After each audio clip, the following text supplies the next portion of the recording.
maiden to Princess Adthea. Princess Adthea, Dargan, and Chester all ventured into the forests outside the elven city of Fluris to retrieve a piece of the flesh of Kur.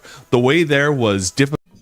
Episode 96 of Coriander Society Adventures. After successfully retrieving the flesh of Kur from the grove of Benthazel, our heroes return to the city of Fluris, home of King Indogalad, and they take the opportunity as he stores that piece of flesh in the secret vault beneath the city to plant a spy drone there on behalf of his daughter, the Princess Adthea, who's worried about him and the trouble he's getting into with that contents of that mysterious vault. Afterwards, our heroes departed for the astral plane to meet with Paracelsus, an agent of the Coriander Society. They told him everything. After being on the run from the society for so many years, our heroes are finally coming in from the cold. They found out from Paracelsus that he believes that the society itself has been compromised, that the enemies who infiltrated the city under Boston and set John off on this entire adventure have seized control and planted agents of their own, corrupting the society from within. The alchemist Paracelsus has resolved to rebuild the society with the help of John and Asena as his new agents, provided, of course, that they can rescue fellow trustworthy agent Hank McCarthy from the clutches of General Sagomo back on Yord. After departing from this meeting, our heroes decided to make their way back because they got a call with Jasmine Reese Carrington, Asena's maybe mom. They found out that the portal on Yord was about to be taken by General Sagomo himself. Rather than try to get there before it was transported, our heroes decided to wait for it to be brought into the same base that Hank McCarthy should be in, so they can just hop in through the portal, steal Hank, get out. Our heroes traveled through the astral plane to find the dead world called Leftover, where they knew they could find a portal to the Obsidian Tower. But upon entering that broken world, they found themselves engulfed in elemental chaos, and a sea of magma courses towards them. Will they be able to find the portal before they're incinerated? We'll find out.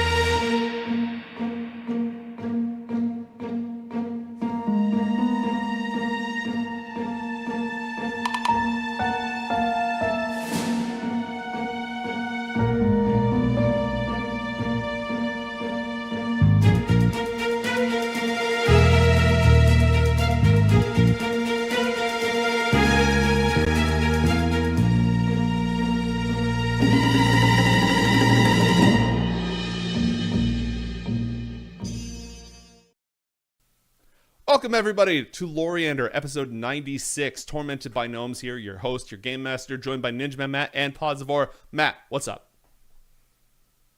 No mucho. I had a very long but good day at work, and then had a very lovely evening joining the rest of you for a fun show. Hell yeah. Pods, how are things? How'd your thing go, your hosting go? It went really well. In case you missed it, I was hosting for Xbox on Friday, and we did a little stream exploring the world of Barbie, and then playing some Forza Horizon 5 to check out the new Barbie cars that were in the game right now. So it went really well. It was very scary, but I think I did okay. I think you killed it. Thank you. In accordance with the rough run of show that we're vaguely putting together for this thing, the first thing that I have to do is just open the floor. We just finished episode 96. We finally made contact with the Coriander Society in a way that they're not trying to kill you. Revealed a couple of big plot moments. Anything on your minds? Anything you wanted to point out? Did I mess anything up? Was there anything you wanted to say? How are you doing, mate? I'm good. I am tormented by cats. And I'm putting a lot of time into the fundraiser that we're running in a couple of weeks for East County Animal Rescue. All contributions to the Casters and Castles coffee until at least the end of July, maybe a little bit further, are going to that charity. It's the foster organization, rescue organization that we rescue all of our cats through. So if you follow me on any of the socials and you see pictures of adorable kittens, it's all made possible by that organization. We're going to do a show on Saturday the 29th. Be there or be square. Yeah, that sounds awesome. All right, back to you two. Only I can say back to you two and interrupt by giving you the torch. It's my special superpower. What were you about to say? I said cats. That's all. Cats. Quite. Yeah. And the internet together. And the internet. Yeah, I don't have great things to say. That bad, huh? I'm really Just excited. sometimes for- it's just one word that comes out. Hey, you know what? Cats is a good word. I feel like considering our Yeah. demographic, if you have to say a word, cats is it's up there. What are you excited about, Matt? I'm decided in the direction that things are going. I did not expect for this mini adventure to rescue Hank. And again, surprisingly, I really didn't consider the implications of the Coriander Society coming under fire, although it makes absolutely perfect sense. I've been holding on to this one for a while. How I can can we imagine. get you back in contact with the society without giving away all the resources and support in the entire universe? I mean, you already have like an elven kingdom and a high-tech society and a rich mom, and it's not like you're hurting for help. And yet we're still in a bad way, constantly at the edge of our seats, the skin of our teeth, and doing everything we can to keep the forces of the elder evils from just crushing down upon us. I think we could use a little more. Oh, that's not really a big deal. You know, it'd be boring otherwise, right? Yeah. All right, let's go to Discord and pull a couple of questions. We didn't get through all the ones that we were asked last time, so let me go ahead and throw these out. Did we ask about loose ends last time? Which loose ends John and Asana are most worried about coming back around? No, we didn't talk about any of that. Okay, cool. What loose ends from your adventures is John most concerned about coming back up? So this is more so about like stuff that has been discussed but never actually appeared on air. There was always this talk about an evil John, and whether this John is the evil John or if there is a different evil John. Because I released some teasers a while back about there being two Carmichaels, and there was always the Carmichael and Carmichael. Everywhere he goes, it's always Carmichael and Carmichael. He's got all these different aliases and things that he uses, and I don't want that to catch up with me. So I'm really hoping that stays where it belongs in memes and in what ifs. I have come up with quite a few things for that we have not confirmed and dropped in canon. I've discussed a few things with you that we've been playing around with. So I would say for me, that's the loose end that I really hope stays lost in continuity for a bit. What about Asana? What loose ends from the story are you most worried about coming back? I think Asana is interesting because I feel like she's at a point right now where she doesn't really have a lot of loose ends.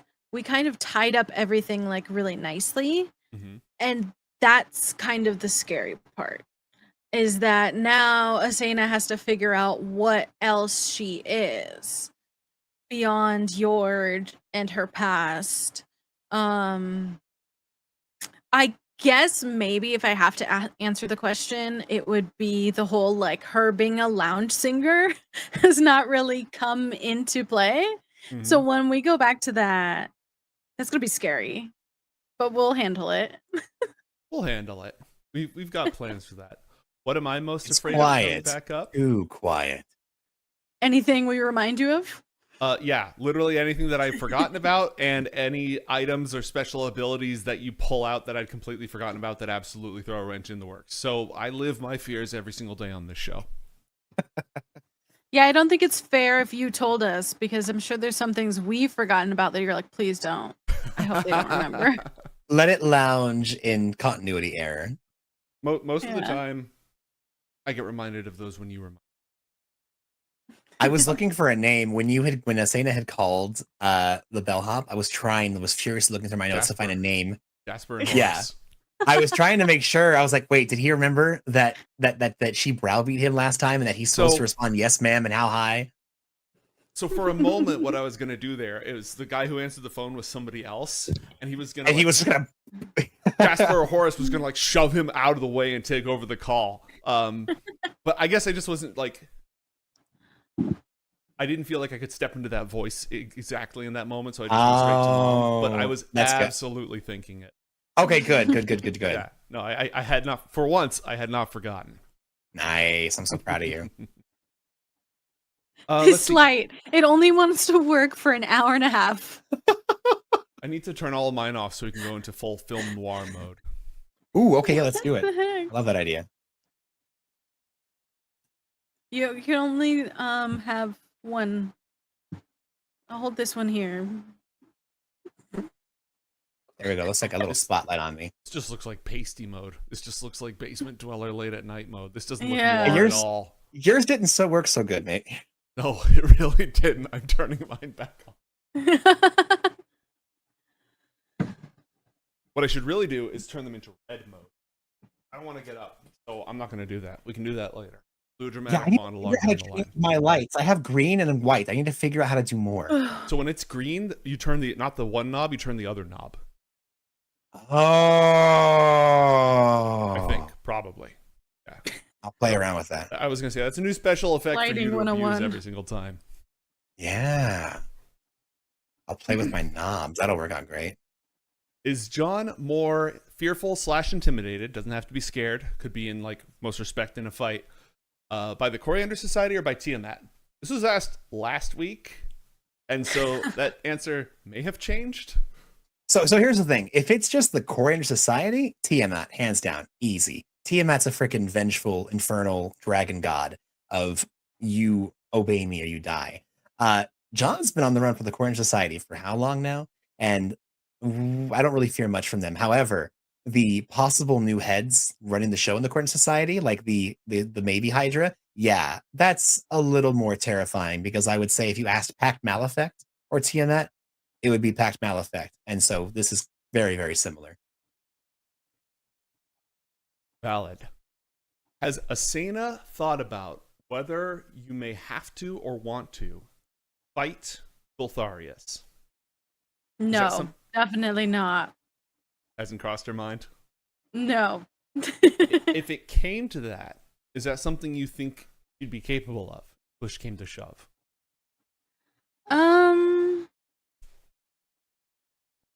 I think in her mind right now, even the concept of somebody that she can't beat Does not come. is not, yeah. So she definitely wouldn't think that she can't do it. But she would definitely struggle with whether she would want to do it and probably try to find a different way. Mm-hmm.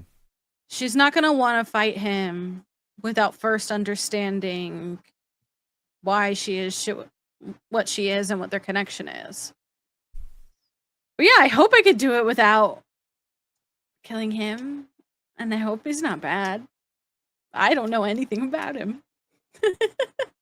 Remains one of the big mysteries of the campaign. What about Dargan? Yeah. Would you kill Dargan if you had to? It's something that Janessa has thought about. I don't know. We're just gonna have to like wait and see. Like, I hope that Asena can like raise him to be better. But if he was like truly evil or like going to do something bad, then yeah, I think she could. That would be like really sad though. That would be major trauma. Noted. Yeah, it would be like a dark side of Asena that probably could not come back from, and then she'd get in trouble with Oriel. Yeah. I guess, yeah, that's tough. I think she could do it though, but I don't want to. I like Darkin. I agree with you. Let's see if it comes to that. Dang, why are you guys thinking about me killing my Dargans? She just finally got the Dargan. We're not going to kill it off. This is what the people want. Kill, kill, kill. Well, and this is just ammunition for our glorious DM. I have I never know, once right? stolen Giving him ideas ideas. from things No. that people said. That is not a thing that I do. Never. I am a good dungeon master. Of course not. Of course not. Okay, this one was asked last week, and it's your call how you want to answer this. Does John have any children? So it depends on if this is a Matt question or a John question. If it's a John question, John has no idea. If it's a Matt question, yes, asterisk. And I'm not elaborating. Have we encountered any Fae in Coriander Society? I'm pretty darn sure, yeah. That Yeah, would be didn't more so a we? question for you. There was a fae at the Elvish party. The Yes. Georgie one. Yes, there was at least one Fae at that party. Benthazel is not a Fae. She was a half-elf who took a specific druid class that turned her into a... She's not even really a dryad. She is a former mortal who transformed into a plant person. So she's plant. She's not a fae. She's a plant. Mm-hmm. Interesting. Yeah. I still have a bottle of a dead Sprite. That's true. That's true. I forgot about that. Yes, you do. Asena and So maybe. a weird collection. Dude. For real, though. Speaking of weird collections, I earned some racing stripes for the chariot today. Oh yeah. You did. You got those as a treasure. Red ones do go faster. We'll have to figure out what to do about that. Yes. Who would you enjoy as guests on the show? Let's start with Matt. Gosh. Like, as in, like, now, is this talking about guest stars or is this talking about, like, NPCs that we love having? Guest like, stars. you I'm going to play? say guest stars. This is not about NPCs. We talked about NPCs last time, I think. So I think this is about... Man. Yeah. I mean, Necra's How many amazing. guest stars have we had? We had Necra, we had Leg Day. Yeah, we did have leg day. I mean, yeah. I think that's it, Does right? does we does had, Beatdown Mudcat. count as a guest star? Oh, we did have Mudcat. Beatdown You're doesn't right. count. Beatdown was one of the main cast members. I'm going to call Mudcat a guest star / Oh, yeah. seasonal star. Easy. So those Oh three. man, I mean, the first one that jumped out to me was Necra. I've only gotten to play with Mudcat one time, and it was this show. But I've watched their show, so that was fun. I mean, Leg Day is an absolute delight. Every chance I've had to appear either alongside with or watching him, I take it. But Necra, this was like I remember the first time I ever saw her non-casting was when she appeared on Tales of the Golden Bough with you. And I remember when you told me that you were going to try and get her for Ioth Academy, and I thought, oh yeah, that's perfect. I barely know this person, and I can already tell they'd be perfect for that. There's just a quality about her that just, it's very engaging to share a table with her, and I'm hoping we get a chance to do it again because she was a blast to work with. It was a lot of fun in Yokai Blossom. Pods, who would you want to have as a guest star? That's not the question. Wait, yeah, I was But- gonna say, you want to have as a guest? That's different. You said, who did you enjoy Who I having want to on? have? Yeah. Yeah, I'm sorry. But, Sorry, I meant the question was supposed to be who would you enjoy? I didn't know. Oh. Yeah. I thought it was who Okay, well, was yeah. our answer favorite the other one guest first. star. Answer the other one first, and then we'll have to go back and do it properly. I really enjoyed Leg Day. I think he's an amazing role player. He really gets into his characters and provides a lot of color, which I guess makes sense because he's a caster. But I really liked role playing with him. We got more into it with Absolute Power, Mm-hmm.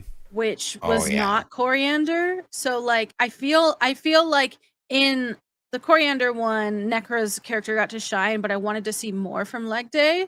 So yeah, I think it'd be great to have it back. But yeah, as far as new guest stars, Hmm. is that what the real question was supposed to be? The question was phrased, who would you enjoy as guests on the show? So I think That's a you're good- allowed that's- to mention someone who's been before, but we should also say somebody new. Yeah. I don't know.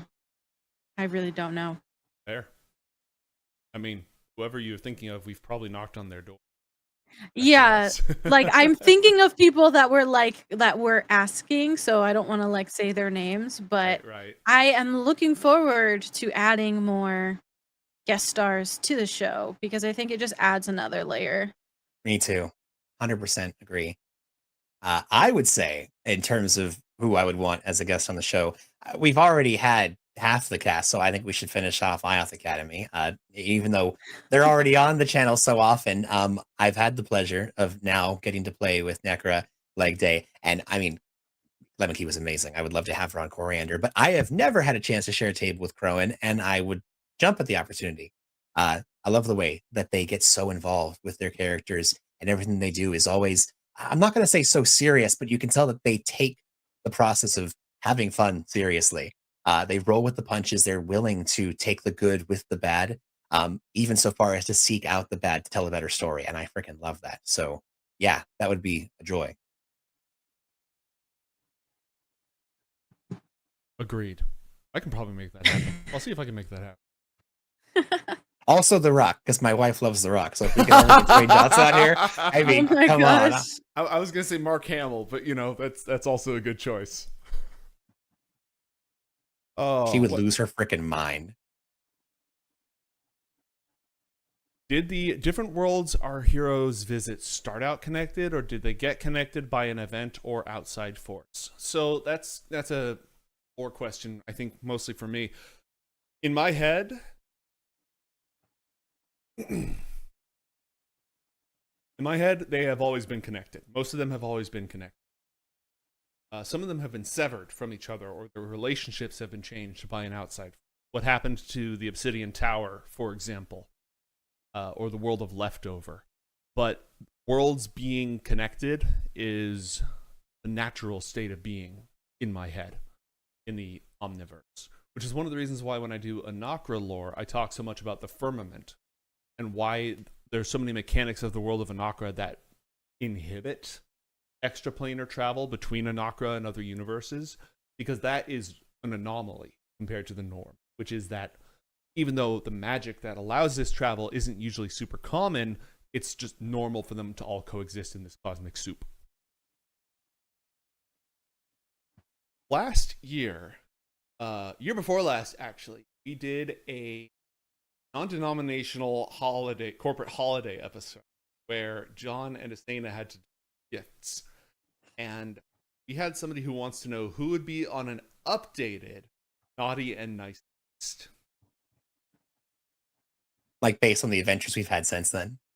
New people you've met, or based on the adventures you've had since then. I know who's on my nice list. Let's hear Who's it. on your nice list? Oriole, for sure. Oh, yeah. Is he on the nice list, I or are would you hoping he's under the tree? Ooh. I made it on all of the lists. I think He's it the would be naughty, really he's the funny. nice. Yeah. Yeah.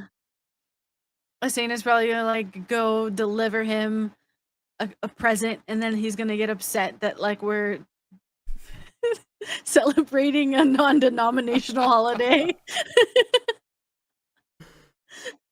Like, this He's is also sacrilegious. secular now. Anyone Yeah, on he's the on my updated nice list. naughty list? Pods? It's been a while since we've heard from Ten Kobold. He's on the naughty list. Yeah. Yeah. I think he was Yeah. there last time too, but that's fair. Just patch notes. think he Ten was. Kobold is still a shit. Yeah. The guy in the Obsidian Tower is on the naughty list. I don't know. We visited other properties. So we would have to go visit the other shows. True. Didn't we? Yes. You left presents for Ioth Academy. Oh, that is a lot of naughty. I was gonna say Alexander might have been on the nice list last time. If that's the case, that is no longer valid. I don't That is remember if no he was. longer valid. It's been a while, but I'm pretty sure he was on the nice list. Now he's like the big bad. Yeah. That's a fact. Matt, who's on your updated list?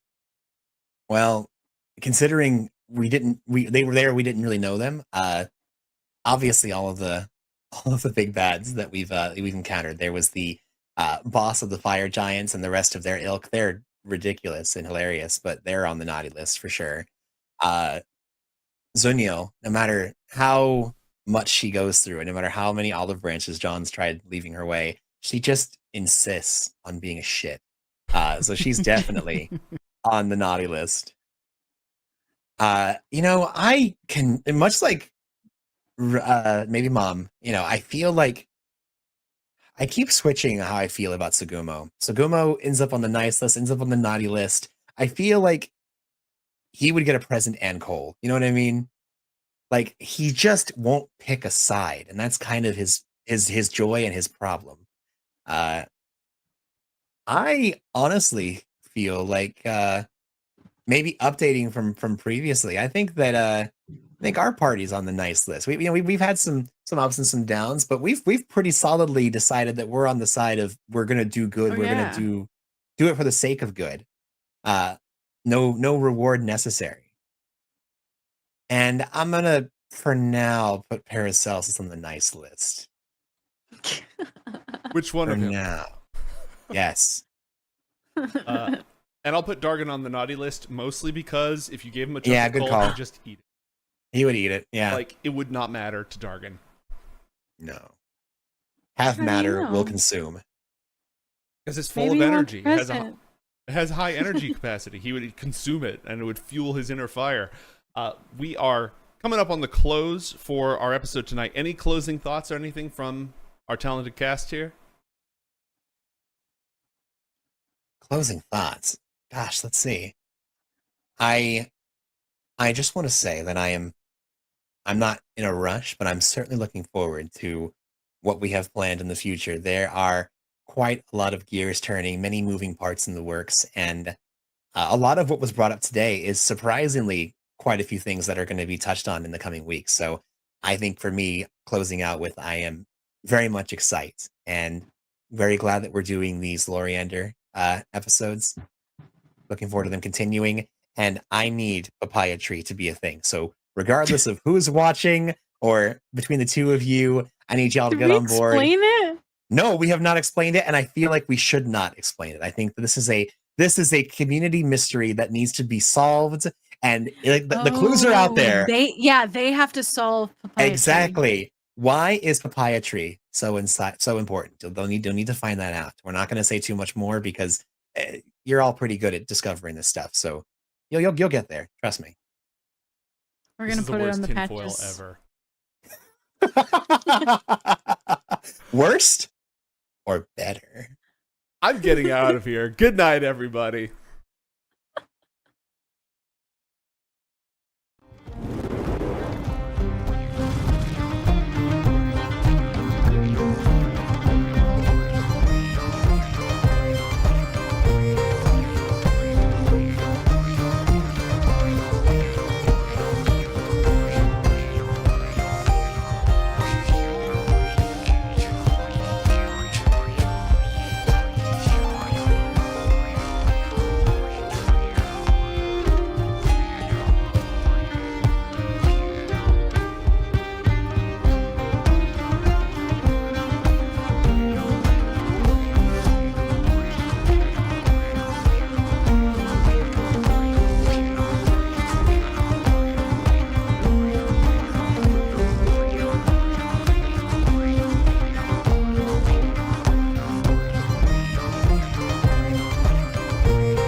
scuffed already.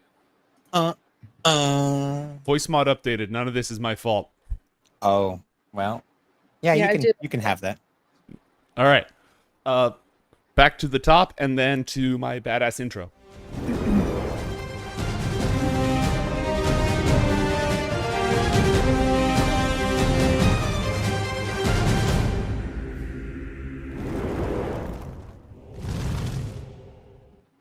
Amidst the roiling chaos of a dead world, still breaking apart from the powers of entropy, our heroes find themselves swarmed by elemental waves of lava, threatening to consume and sear them, destroying them before they can reach their goal, saving Hank McCarthy from the clutches of General Sugomo. There's a huge pile of lava heading towards our heroes John Carmichael and Asena within the artificial gravity or the weightless nature of the leftover world. What do you do? Answer, what is roll initiative? The lava actually does not have an initiative modifier, so you're good for the time being. Oh, yeah, we're fan-freaking-tastic then. Aside from the huge amounts of lava. If it wasn't for that, you'd be fine. Well, from our immediate vicinity, I know that it's very difficult to make out exactly where we are in this place, but do we see a gate anywhere? No. A portal of some kind? You do not. No. And we are no longer in the astral plane, so we can't just feel it out anymore, can we? Correct. Wait, I thought hold on a moment here. It's been a little while, but didn't John do a locate object when we got here? I'm Yes, pretty you certain. did. So you have a direction, but it's not nearby. Okay, but like, do I know where to go? Yes, you do know where to go. However, without some way to increase your speed, this oncoming wave of lava is going to overcome you and overtake you. Question: Yes. Is this wave of lava? Are we talking like the wave of ocean? This immense, endless void of water that was now lava that is going to overtake us and then drag us back where it comes from? Or are we talking like one big giant like avalanche of once it's past, it's gone? The second one. Oh, okay. Well, John's fine. Asena, what are you going to do? Are you immune to fire or are you resistant to fire, John? For 6 seconds, I'm immune to fire. So. It might take longer than 6 seconds. You can't see the other side of it. Lava is not transparent. Oh, okay. Well, that's not 2 then. Immediate isn't longer than 6 seconds. Correct. Sorry, okay, what I mean very to say good. is it's not an infinite void of lava that's going to drag you back into it. It is a finite but unknown amount of lava coming towards you. Understandable. Okay. Well, how high up is it?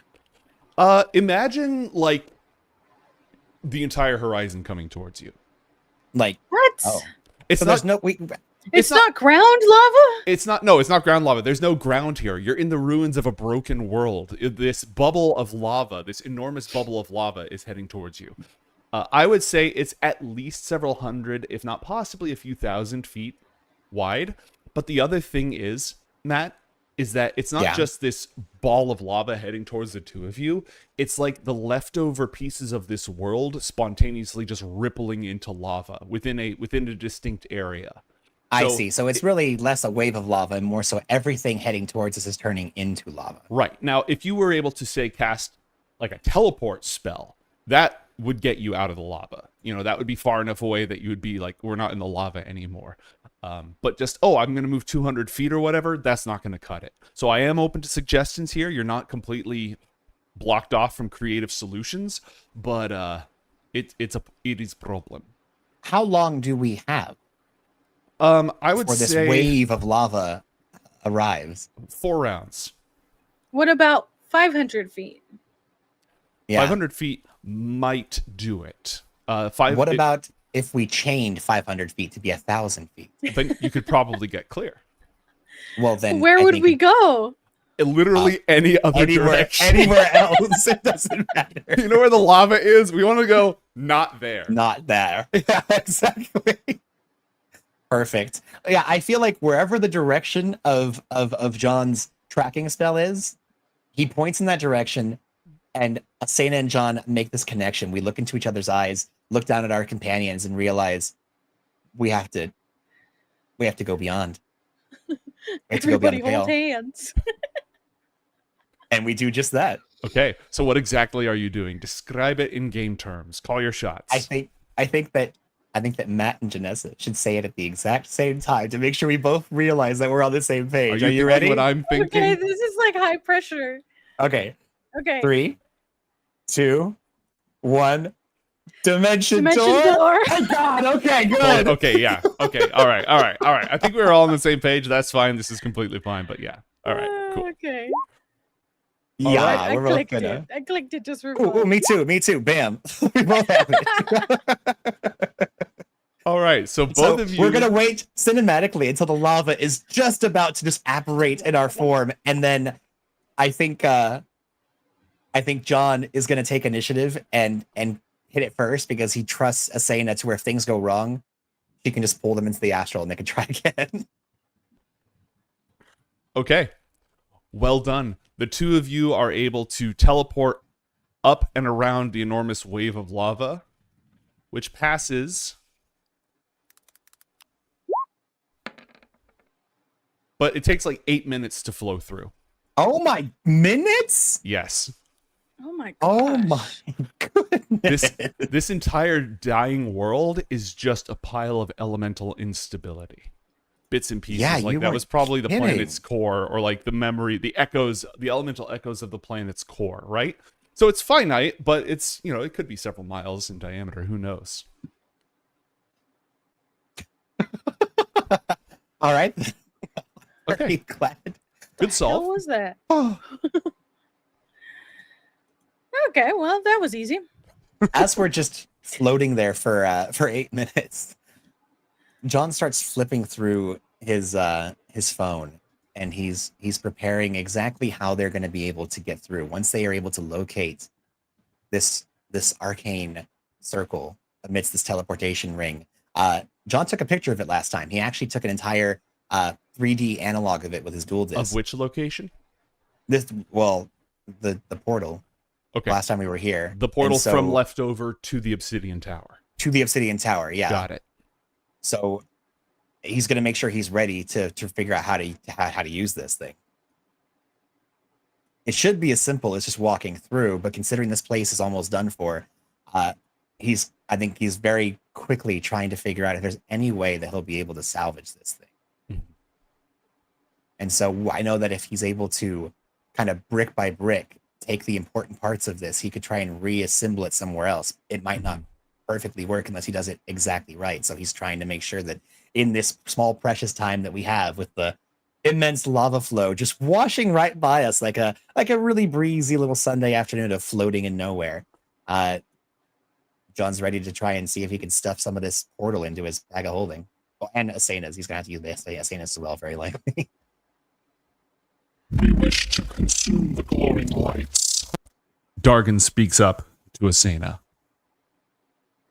You can eat light? The substance. It is glowing. It is full of light. We wish to consume it. Indicating the I- massive wall of lava passing by. Oh. Yeah, you can eat that. It'll kill you, though. So maybe you shouldn't. Dargan narrows their eyes looking at you and then sort of like flaps his wings to float closer to the wall of lava, opens his jaw, and then away from it. We do not How does wish to that- consume the glowing lights. Good to know. There, you learned on your own instead of listening to me. We are wise.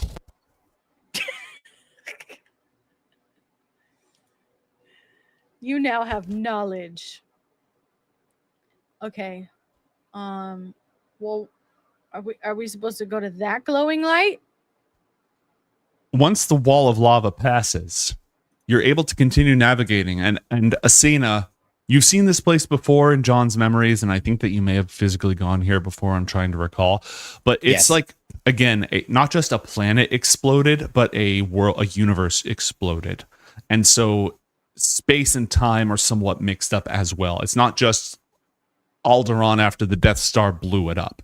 The laws of physics here have been broken, and this entire dimension has been collapsing in on itself or dissipating into nothingness for a for a while. So you could be standing on a rock and gravity will be completely different than somebody else in another area. Bits of stellar plasma will float through ocean. Like there's scattered bubbles of ocean water just drifting. It's very, very chaotic, very hectic, very confusing. All in all, it's going to take you a few hours to travel to the portal. Oh wow. What? Mm-hmm. Well, you can't control where the color pool leads you from the astral plane to here, right? And you can Maybe kind Asana of, can. not yet. Who knows? If Asana can, you haven't demonstrated that ability yet. But in time, you are able to make your way to the portal. What is left of it, at least? Oh, goody. It I'm is. assuming it looks far deteriorated from what it was just even months ago. Yeah, I mean, it's not that much worse than it was months ago, but entropy has definitely taken its toll. John, you would be well advised to try and do some repairs on it. Also, if you're planning on transporting it, you won't be able to like walk through it and then pull it through from the other side. If you plan on taking this portal, you'd need to like. Oh right, we'd have to take it and not. Use it. Yeah, you can't use it when it's in your bag of holding. You know what I mean? No, good call. And you need to shut it down before you put it in your bag of holding, or you'd have a dimensional recursion issue, which is bad. No, and John was planning on either taking it brick by brick, but I think I'm recalling now more so. I think John was planning on finding out what made it tick. Last time we had to just rush out of here super quick. I'm hoping that if there's no more giant plumes of lava, John might be able to take a moment and find out, just like he was doing last time with the previous runes that were carved into that weird egg sac holder thing at the bottom of the ocean. Oh yeah, those deep glyphs that were there. John's very familiar with glyphs, runes, and all the various stone tattoos as he might think of them. And so he's going to take some time to study this and find out that even if he can't take this somewhere else and repurpose it, if we might be able to replicate it, find out exactly what connects this to the Obsidian Tower. Because obviously somebody set up all of these effective permanent teleportation circles to be able to lead back to the Obsidian Tower. So one who is familiar with the tower and its secrets, much like John and Asena are, having gone through that library, should be able to find out exactly what this anchor point, what this connection is, and be able to channel that key, take the important bits of knowledge, and even if this teleportation circle is lost, would be able to create another one that would lead back to the Obsidian Tower. Okay, well, chat just played a battlefield damaged card, which is perfect in this area. And rather than having it like damage the portal, what I'm going to do instead is I'm going to have Pods roll 1d100, please. Okay. 26. Ooh. 26. Okay, roll 1d10, please. Wow. 1d10. Okay, 4. 4. Okay. As you are examining the portal, John, what are you doing, Asena? And how long are you willing to spend investigating that portal, John? Well, we don't really have, aside from making sure that we need to ensure that by the evening we're able to get where we need to go. It's already been, I have to look back through our actual let's chat say to find you out have how a few long it's hours. been. Let's say you have a few hours. Yeah, John's not going to overdo it. I mean, obviously, once he finds the answer, he's gone. So I think really the timetable is less how much is John willing to spend on it, because he has the patience to do so. It's really how long is Asena willing to give John to sit here and investigate this conundrum. I mean, as long as like we're not gonna die, then you have as much time as you want. And almost as you say that, directly above you, Asena, you notice that things are getting much, much brighter. And somewhat blue. Do I know anything that's blue and bright? John, do you know anything that's blue and bright? It's not the sky, is it? John, Oh, no, don't tell me the sky is falling. John, when you look up, the sky is falling. A stellar flare from a blue giant star, just a piece of it, not the whole thing, is heading towards you from above. Oh. Just, a star.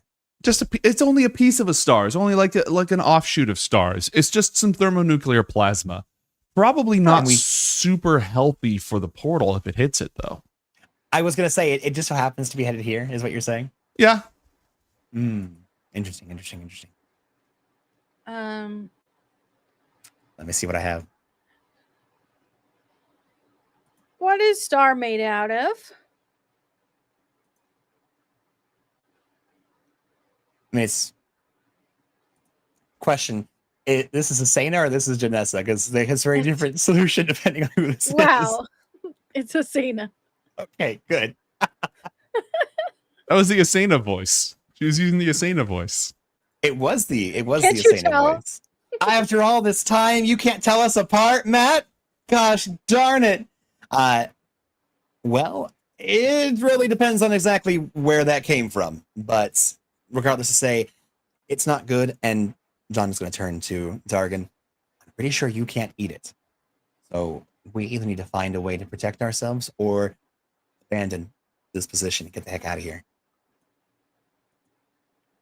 How large is this falling star, mate? This chunk of star? It is 25-foot radius. A pretty big star. I mean, as far as You know, stars are like- concerned, it's minuscule. Make the star fall into some sort of portal so that way the star falls somewhere else. That is an incredible Asena, why didn't I think of that? And 'Cause I'm smarter than you. that's very true. Let's see here. This is not going to fit, so I could maybe make it bigger. Mate, I have a question. I have this nice little spell called Through the Veil. Unless it's upcast, people can't go through it, but it creates a small mirror that is 5 feet diameter, and you can throw objects from one through the other. What would I have to do to make that bigger? What would be necessary to take the I'm not going to use that word, to expand the radius of this connection, let's say. Okay, so using Ioth Academy's magic rules, which are for the most part kind of just Joe's magic rules, this is a level 3 spell, and all spells have a spell matrix, which is the pattern of energy, right? So that there's 4 steps to spellcasting. First, you tap into a source of power, then you accumulate power in some sort of vessel or reservoir, then you shape it into a spell matrix, and then you release it towards its intended direction. Spells are you every day you have yourself charged up, and depending on the spell, you can usually cast them quickly because they're sort of pre-programmed. So if you want to modify this and you don't have something like metamagic that lets you quickly apply modifications, then usually it takes time to tweak a spell in order to make it more powerful. So you need more power than a 3rd level spell. You need to modify the spell matrix to make it significantly more complicated. That could involve an external framework like runes on the ground. That's one of the reasons why big magical rituals involve, digging a circle around the entire kingdom to use the whole thing as an alchemical circle, that kind of thing.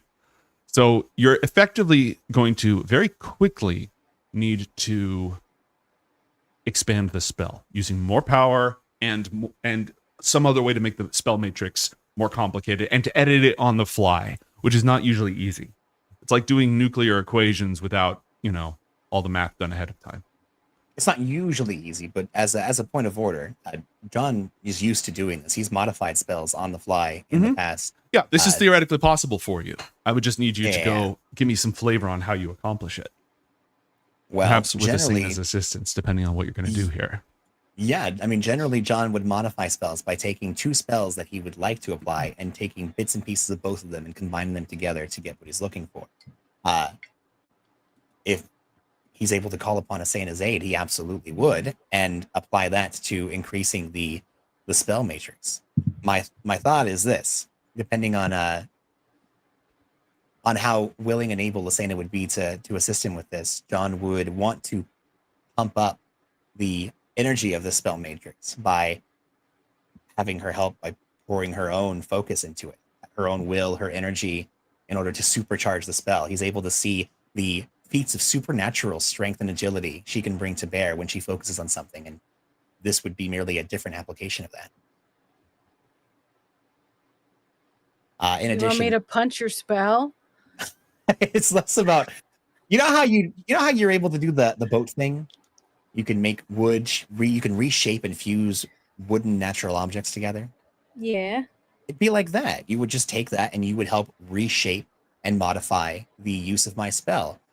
My thought is this: if I would be able to combine a spell like, let's say, Enlarge with Through the Veil and use Asena's focus and natural talent of manipulating objects in order to provide the necessary reagents to supercharge this and make a big old mirror that can then deposit that falling star somewhere else.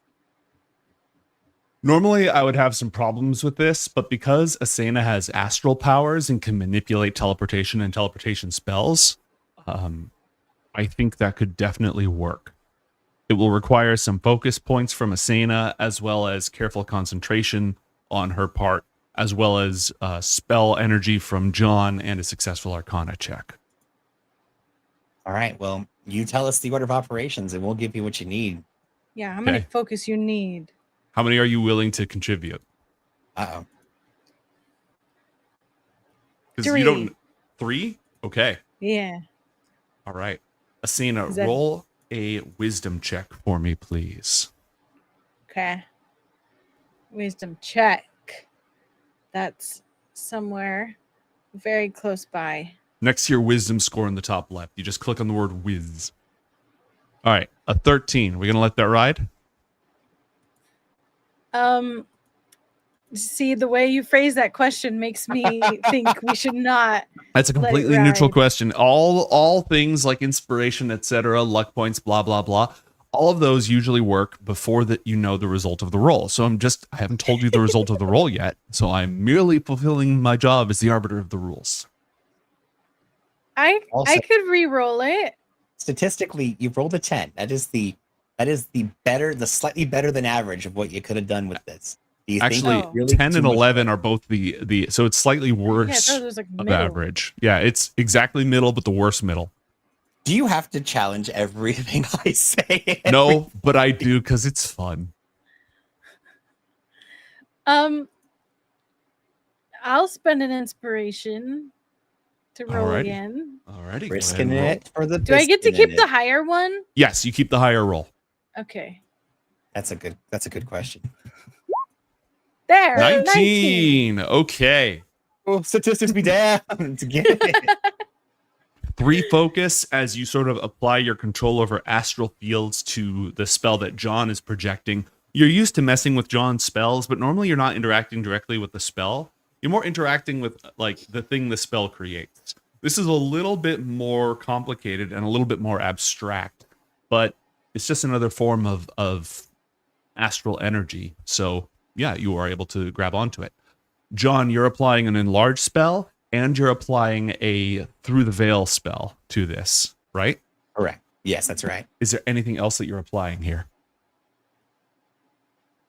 At this point, what John's trying to do is take the ability to multiply the dimensions of the mirror. Basically, what he's trying to do is take the spell through the veil, and as he's creating it, concentrating it into existence as he summons it, he's going to be taking the, let me go ahead and pull up enlarge reduce for you. He's going to take enlarge reduce, which normally you would cause a creature or object to grow or shrink, either increasing it in all dimensions or shrinking it in all dimensions. And so John's going to attempt to take this mirror and attempt to just multiply it. And with the addition of Asena's focus, take that and just supercharge it, as you have said, basically overclock the spell matrix, as it were, and instead of taking this thing by a measure of twice, like so normally enlarge would double it in all dimensions and its weight would be multiplied by 8. Kind of trying to, since this is a very a mirror, it wouldn't weigh very much. So the weight portion of it isn't really going to be I guess you would say comparable to the doubling of its size. So kind of splitting the difference instead of doubling the size and I don't know, octupling the weight, kind of split the difference to like by a factor of 5, which I think is what we need. We would need 25 feet approximately. So kind of finding the middle ground there. And yeah, so yes, John would be applying enlarge and reduce to effectively changing through the veil spell. Burn the spell slots and roll an Arcana check for me, please. Let me burn those spell slots. It's going to be 5 and 3, so a total of 8. We can do that. Okay, spell slots burnt. And you want an Arcana check? Correct. Oh, I'll give you an Arcana check. And you know what? Because I already know I'm going to ask for it, I'm going to just put a deduction dice on this in order to modify my skill check. Alrighty. To ensure this is going to be as successful as it can be. And it is a natural 1 is what it is. So see, the thing about that, no. Yeah, let me see what I have here. John has 4 points of inspiration. So John has 2 luck die. See, there's the great conundrum. Do we burn a limited refreshable resource or do we burn a limited just, I guess, what would a non-refundable resource be? Non-refundable. There you go. You know what? Let's go with the luck die. I'm feeling luck die on this. Let's go ahead. We keep the plus 3. We keep the plus 3. Oh, we keep the plus 12. So that's going to be a 12 plus 6 is going to be an 18. Okay. And if I can remind you that John has that ability, utilizing his talisman that he had received from the blessings of Tiamat. If he fails a skill check, he's able to roll an extra 1d4 in order to see if that might modify the roll, the favor of the god dragon of Avernus. Okay, I have one more question for you. Where are you aiming this thing? Because you're basically thinking with portals, right? Yeah, so here's what I'm thinking. It's coming down, right? Like right on top of us. So we're going to be basically tracing the runes on the ground, making a cylinder. John is basically starting off with a cylinder that looks like it's about 5 feet, and then as John begins supercharging, it spreads out to being a 25-foot radius, the mirror being at the top of that little cylinder that's made. And the idea is that as the star shoots down, instead of going just directly on top of them and destroying everything, it will go in one mirror, and I believe it says that the mirror summons up to 60 feet a different direction. By supercharging the width of the veil, does it also in charge the distance of the casting, or is the distance of the casting that is a separate factor, which will further complicate the spell matrix you're trying to build? Unnecessary. It is 60 feet that way, and in this place, it really probably doesn't matter which way that way is. If the star is coming down, let's just say right around here, then probably somewhere right over there, somewhere where it's not near where we are, not near where anything could explode or otherwise chunk away. See, I was going to see if the mirror needed to appear on a surface like a portal gun, but it doesn't. So yeah, it doesn't specify that. This plasma flare swings down, hits the thing, and just continues off uninterrupted, steering off into the void. Oh, thank goodness. Well, not the void, but you know. Into nowhere, yeah. Huh. Well, that was easy. Was it? I think we should name that. For all we know, that star is going to keep just spinning around in this place until it eventually strikes the portal. Or go somewhere else entirely. I think that should be the one-punch star. What do you think, Asena? It doesn't, like, burn out or anything? I mean, it might. Or it could have been here all along and we just never saw it. Maybe it passes by here once a year, and we'll see it a year from now and have to divert it then as well. Is that normal of stars? Can be. I'm not used to small little split stars that try to destroy you. I'm used to stars being out in the great beyond. in the outer dark, as it were. But no, this one pierced through the atmosphere, if there is still an atmosphere in this place, and just sailed right on through. I mean, you are breathing something. Then it definitely, a fallen star came in, and it's probably just going to keep going until it hits something.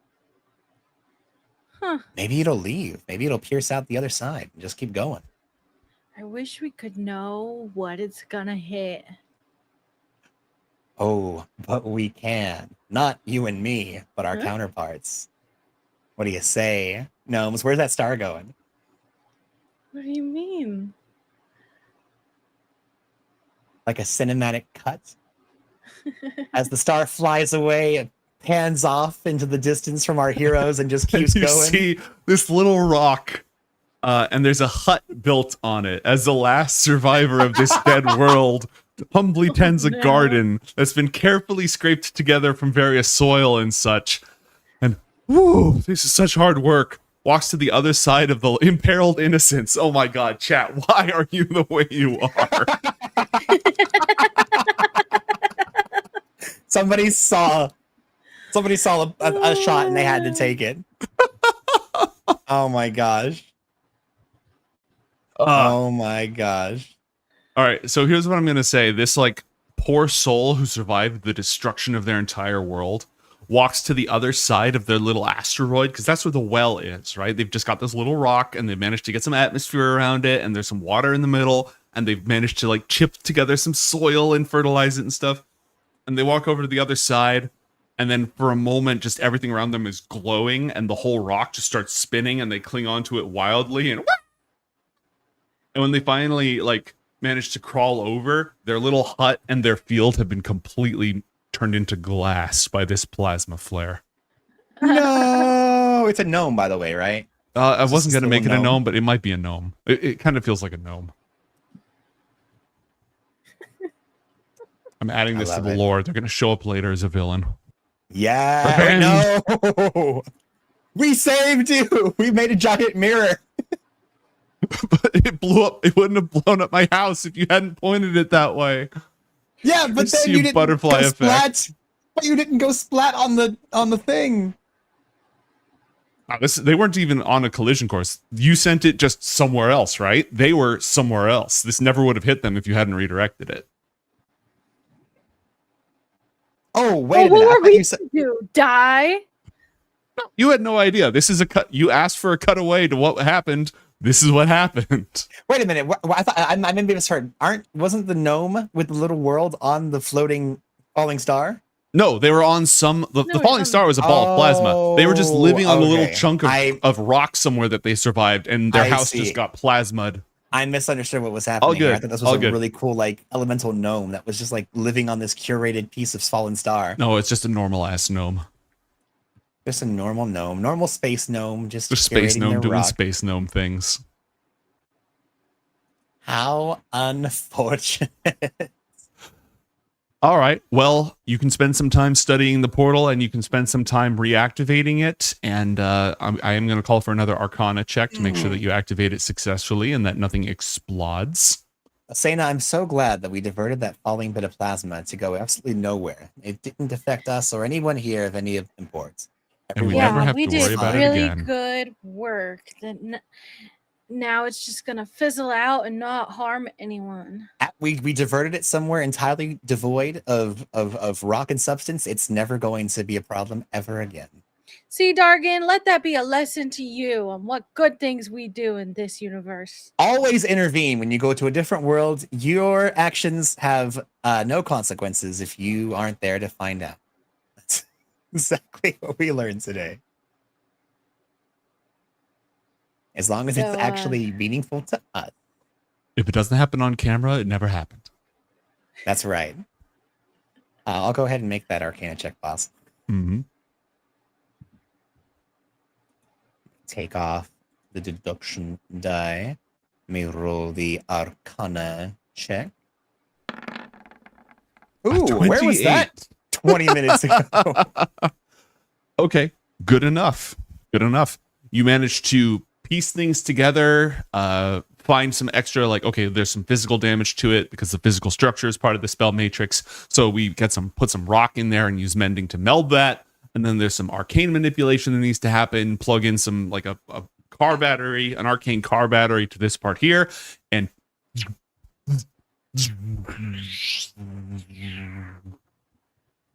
the portal opens. Oh. And all you need to do is step through. And you had some time to study it as well, John. I was going to ask John, is John confident that he'd be able to replicate if not the actual structure, the means of making a connection if necessary, given enough time and resources? Given enough time and resources, but like you could do with more information. This is, again, if you saw Oppenheimer, that took months. I did not. And don't you ever dare say something like that to me ever again. I would never take months to do something. Yeah, I think John's going to go ahead and as long as the rest of the companions are ready to go, then we can all venture forth together as one big happy family. John Yes. and Asena, I would like each of you to roll 1d10, please. Okay. Sure, no problem. 5. A 1d10, you average. say? Mm-hmm. A 2. If Okay. we're golfing, that is a very good roll. Do you think you're golfing? You know, I'm not entirely sure. This is the 19th hole that you're about to enter. The 19th hole? Well, you've never been golfing.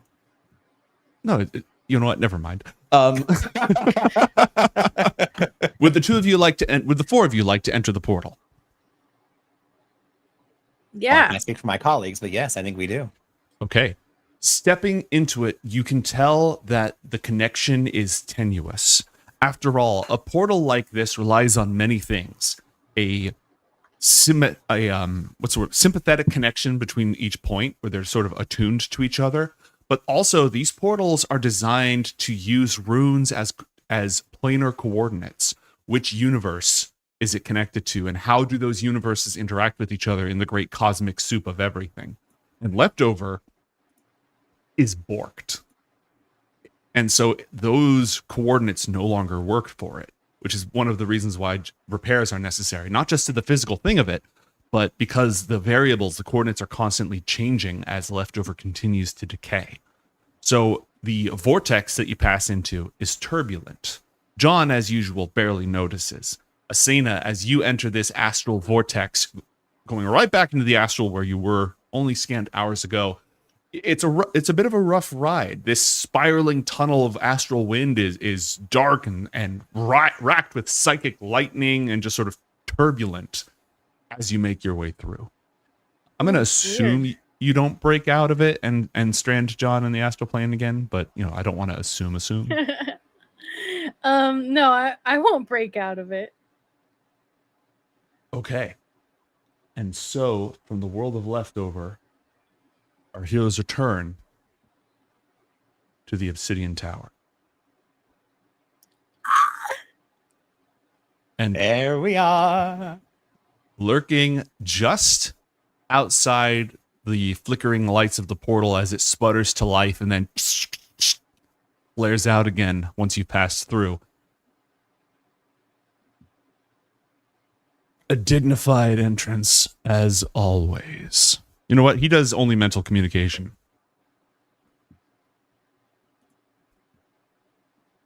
Oh, And, I think- you're back.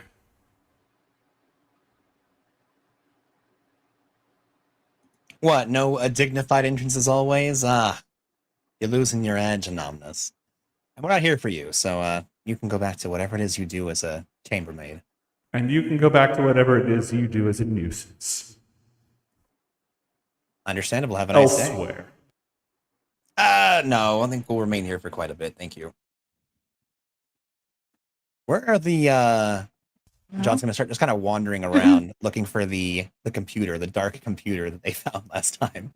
Oh, you got to find one of the gargoyles.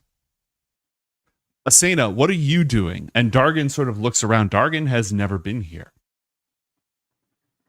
Asena's gonna stick by Dargan and then nod at a numbness. I guess we could say hi. You're fewer in number than last time. I suppose that the companions who were with you died horribly along the way.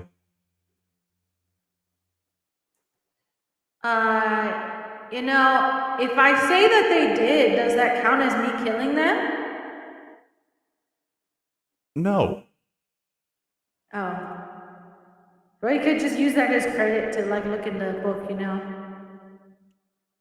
I'm afraid that making things up for extra credit will not get you a good grade in the Pact Malefict. Well, you'd think it would because it's like the evil League of Evil. Members of the Pact are expected to engage in productive villainy, not merely symbolic or frivolous villainy. This is a serious organization for serious people, and I suggest that you leave as soon as possible. So you guys don't lie? Only if it is to our advantage in a significant way. Okay, well, I killed 10 kobold. No, you didn't. You are lying. I'm lying in a significant way for my advantage. It's not significant because I already know that you're lying. Therefore, I know you didn't actually kill 10 kobold. Therefore, this conversation, like every conversation you've ever had in your mortal life, is utterly pointless. Who says I'm mortal anyway? You don't know anything. I'd be happy to test that hypothesis, should you so desire. You want to kill me? More than anything in the universe. Except maybe Come killing on, John. Dargan. Let's go. One day you might be able to eat him. You have predicted our question. We will proceed until that day. All right. For what it's worth, chat has dropped a number of cards, and I think they might be trying Oh to my egg you gosh. on. They played a equivalent exchange, so you can offer something and get a resource of equivalent value, and they played It's Time to Duel. Oh my gosh. I think they're trying to get you into a fight. You don't say. You may sacrifice something in exchange of something similar, equal value. Okay, let's see what I have here.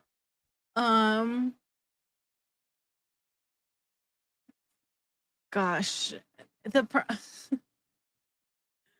And despite the sentimental value, I will not allow you to give up glow sticks in exchange for explosives. I'm putting the kibosh on that trade right now.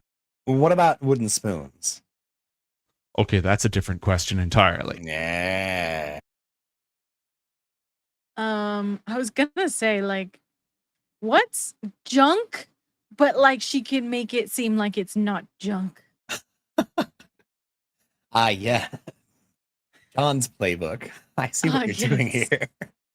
And chat has now played Stabtiste. So if you want to stab or flirt with Anonymous, the Oh, advantage is in goody. your court. They want What? blood. Or Oh kissing. my They want gosh. blood or kissing. That's like the thesis You statement must for run so the many other. actual plays. Are we playing Game of Thrones? What's going Which on? one is right more dangerous? Yes. Add to the damage of a stabbing attack or a charisma check made while flirting. Oh my god. Okay. What if we did like a mix of both? Oh. Stabby flirting? Yeah. So what if Asena attempts, she's probably gonna have to roll for it, but like walking away from him, maybe like turns around really quickly and she's like attempting to get him in a headlock with like his knife, like her knife on her punchy hand. Yeah, Yeah. Really close to his throat. What's this? A ranger caught off his guard. Yeah, you could go for that if you want. And you could add your plus 1d6 to the attempt. Okay. What do I have to roll for that?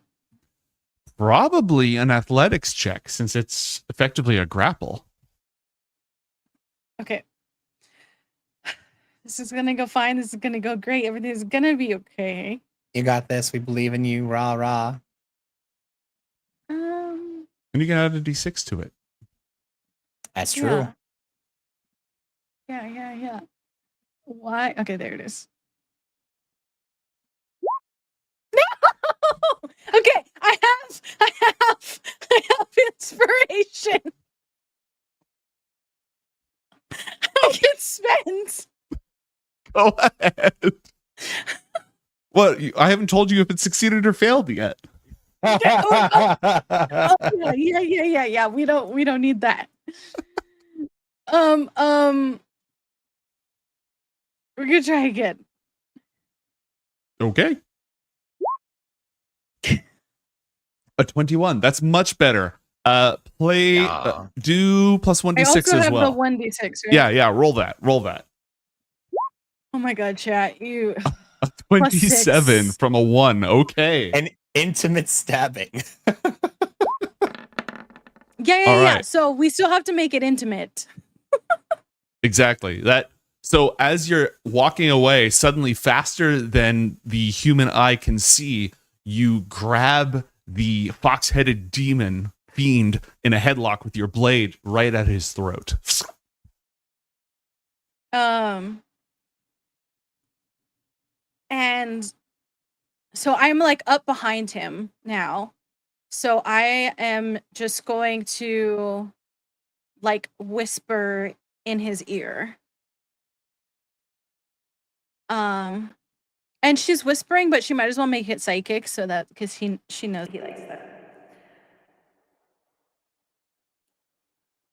Just so you know, if it ever came down to us dueling, I don't think there would be much of a competition. I just don't really care about your book that much. And then she'll let him go. How fortunate for the both of us. And then she'll smile at him as she walks away down the hallway. Anonymous looks at you somewhat inscrutably, adjusting the golden spectacles on his snout and stroking his little tuft of hair at the end of his chin.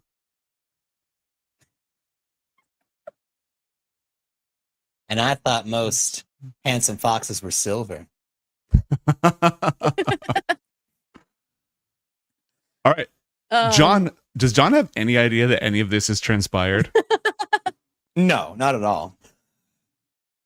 No, they've been mentally communicating. John, when Anonymous spoke in his mind, John always replies out loud. He does not. When it comes to mental communication with Asena, John's all for it. When most other beings try to force mental communication, John right off just starts talking out loud. No secrets. And so he just walks away. He doesn't even, especially considering how skilled Asena is, he doesn't even realize that this whole thing is happening. However, he does realize this place looks a lot darker than it did the last time he was here. Mate, just quick question. John has dark vision. Is this place immune to magical dark vision or something? John should be able to see through that. Hold on. Just making sure. That's weird. I just turned on your dark vision. Oh, I thought it yeah, was it has here. it has a distance of 0 feet. Boing! Oh, well, there you go. Okay, there's the gargoyle I was looking for. Mm-hmm. Yes. Those are the droids we're looking for. And yeah, John just makes a beeline to the gargoyle of information. Okay, now didn't something happen regarding you and the gargoyle of information? Not that I recall. Okay, I'm trying to remember if there was like a thing that happened that was going to affect your ability to access the gargoyle of information. Without trying to take advantage of you having to run so much stuff, I do not recall if that was a thing. If you no, that's a you wouldn't be thing, taking advantage of me because I feel like it was a helpful thing to you. But regardless, from what I recall, Mhm. what I remember is I remember there were some rolls that we made the last time that John did this. Mhm. And I remember that John was trying to get more information from this by being a petitioner into the Pact Malefict, which he is now going to heartily pull out from. However, if he is still in this as a petitioner and that modifies things, then he's going to use and abuse that because technically, you know, if you apply to the League of Eagle, even if you don't have any continual wants of joining, as long as they haven't withdrawn your application and you can get in the door with a level 1 access card, he's going to level 1 access card session. The only problem is that your potential sponsor never gained access to the system in order to e-sign your request.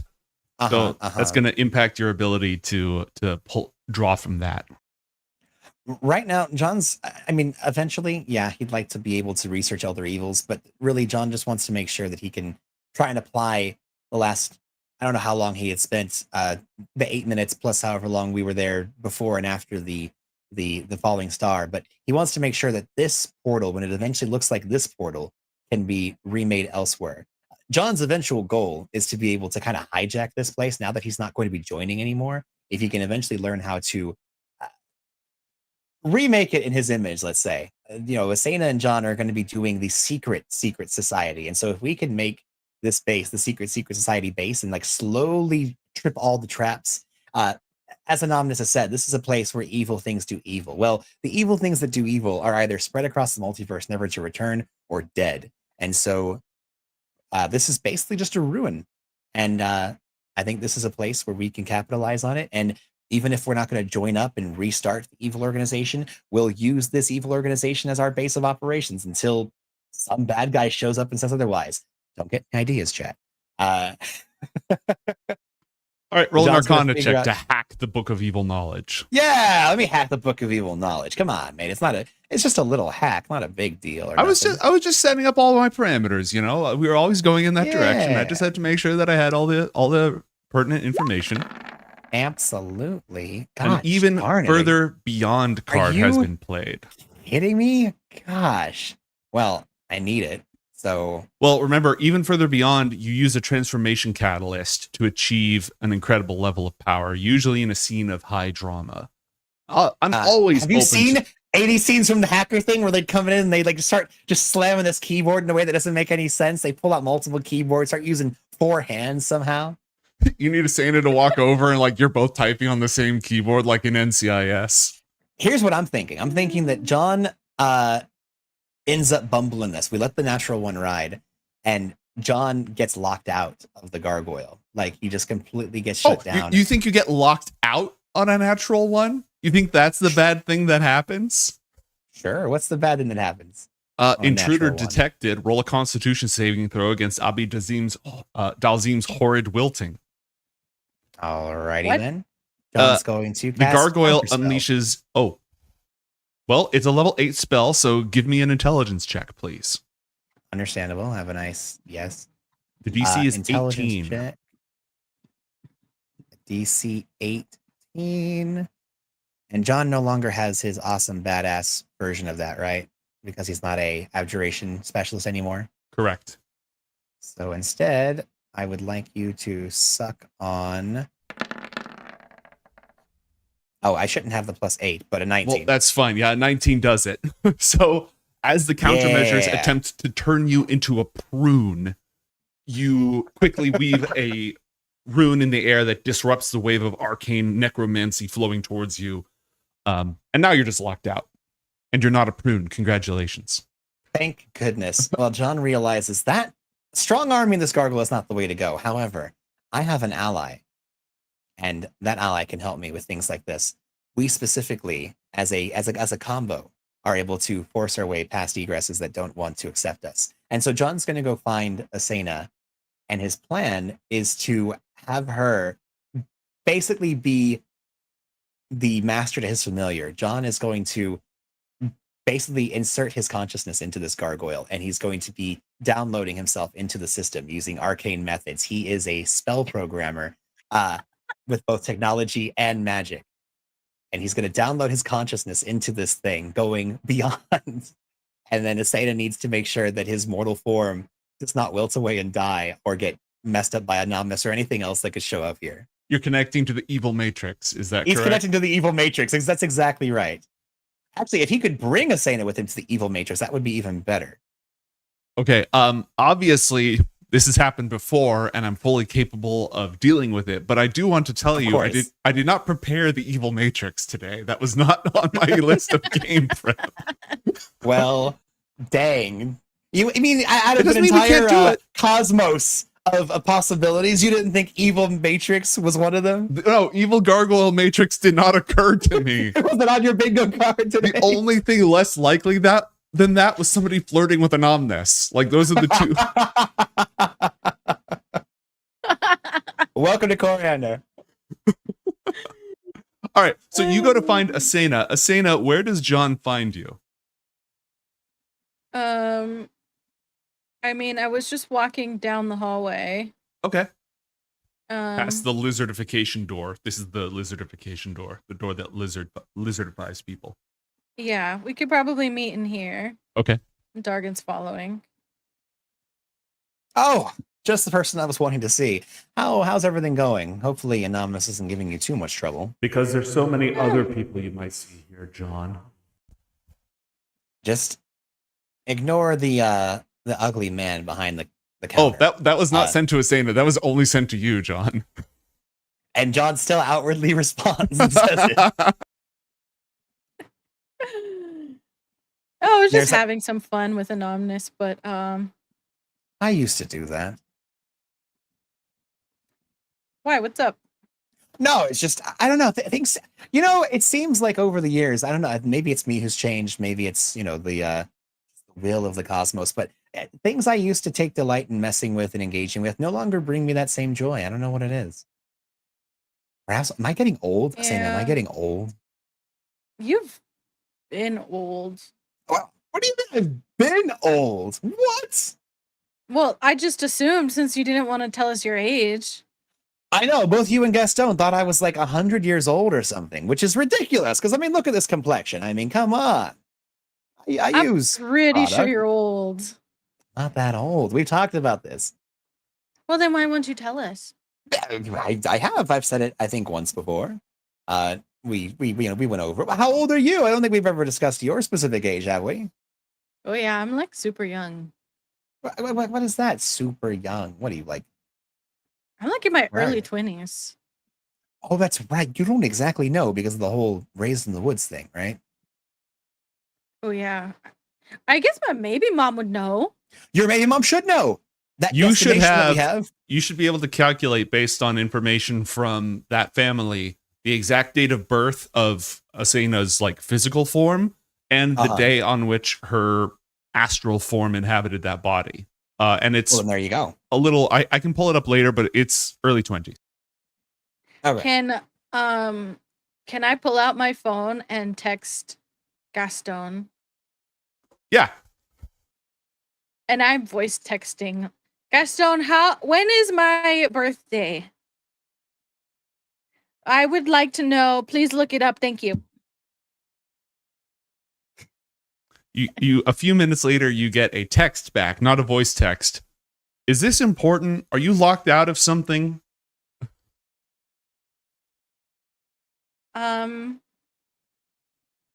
Text Gaston back. No? Question mark? Okay, I just want to know when we can have a party. And also how old I am because I'm pretty sure John is older than me. John is definitely older than you. See? Told you. Even Gaston says so. Gaston's older than you. That doesn't say much. At least I think Gaston's older than you. I'm going to find out how old you are. Which of my Good luck. 50 I don't- Google accounts did I put that? I don't even know how old I am. It's been a long time. We don't really track those things when we're wandering the multiverse. We just kind of, exist tangentially, cursorily, over the horizons. Anyways, I need your help. I got locked out of the evil gargoyle, and I'm hoping you'll be able to help me. What do you mean locked? Oh. Yeah. Okay, I vaguely remember you going in there. Yeah, and then it tried to wilt me. It thinks I'm some sort of plant. Oh, you're not a plant. I know. I'm an old man, Do you- apparently. And John just kind of like bends over, crooks his back as he just kind of very slowly sidles over with a smirk on his face. Yeah, maybe it's because you're old. It's very likely because I'm an ancient old wizard. It took me many years to find out how to display the cosmos before me and take control of my master of the arcane. Oh, I'm an ancient individual, Asana. I am wise beyond my years. You should listen to what I have to say. I am only here to help you as one of the most wisest of sages. And John begins plucking at a non-existent goatee on his face. We wish to eat him. You can't eat John, no matter if he's old. Fine. Yes, that's right. Listen to your mother. And he kind of pats him on the head. I might have a sweetie in my bag if you give me a moment. And he begins trying to access the panel, which he can't. So he takes out his Dargan dual disc. Was about to hiss at you until you mentioned you might have a snack, and then he didn't. Oh, well, then John's absolutely going to search his pack for a snack. While that's happening, Asana, you get a text back. Physically, you're around 26. I'm 26. Hey, that's not young, early 20s. That's mid 20s. Your current Well, I don't know personality the was difference. created around 22 years ago. Unless it's like Oh. 1,000 years or something, I don't really understand. Okay, so like maybe physically you're 26, but mentally you're 22. That makes sense. Okay, I What? could see that. Are you saying because I wasn't really born until I was 5? Yeah, you were like born again, right? This is complicated. That was Like a text from a Gaston, by the way, when I said all that. person. Yeah. Born for the Yeah. very first time. Okay, anyway. Does that mean I'm developmentally slow? Mentally? I think that we are getting into the bounds of physiology that maybe neither of us is fully prepared for. But you know what? We should absolutely ask Gotharius if we ever have the chance to make the pleasure of their acquaintance. Yeah, he doesn't even know who I am. Wait, I don't know if you shared that with me. Did you share with me? This is Matt asking Janessa. No. Did you share with me? Nope, then I don't know. I have no idea. But did you say that was a last hint. bit out That was a loud? hint. Yeah. Nope, John has no idea. Okay. And he just kind of sighs. Well, we can't always meet our heroes. And at this point, John is going to be taking out a heavy pistol with 2 clips of ammunition and just toss it to Dargan. Dargan eats the gun. Is that what you wanted him to do? Oh, no, he just said he was hungry, so I figured I'd just find something from my bag that might be appreciably enjoyable to him. Okay. I didn't know you could eat gun. I've seen him eat the corpse of about 40 different individuals in a Yeah, that's a Northport living graveyard. thing. But a That's a- gun? I mean, a living thing? We've seen this thing eat wood. It's like a goat. It's like a giant void space goat with wings and scales. I don't think there's anything we've with lava. Sorry, Darkin can't eat lava. We've confirmed that. Which is unfortunate. Imagine the energy that I could supply you. I mean, you probably could. It just hurts. True. You know what? You're right. Probably in the same way that either of us could eat glass. So I'm going to take out my dual disc, and John is going to do everything he can to set up some sort of weird arcane, like an old 80s console, where he's going to attempt to use those. John, with inside of his arm, he's been able to slowly re-access his tech powers, and he has those in place of some of his internal physiology. He has those cables, those USB cables, or at least whatever plug they have. I don't Super necessarily know the USB type. cables. Yeah, that's USB the ether. No, don't call it X. Let's stop worrying about X for a while. Z. Z. Yes, he has Z cables, USZ cables, or UZ. Anyways, they're arcane cables, and he's going to go ahead and open up his arm, and the arcane cables begin jutting out from his body, and he's going to insert them into the gargoyle, and then when Asena is ready, offer to bring her along for this crazy mixed up ride to the dark gargoyle matrix.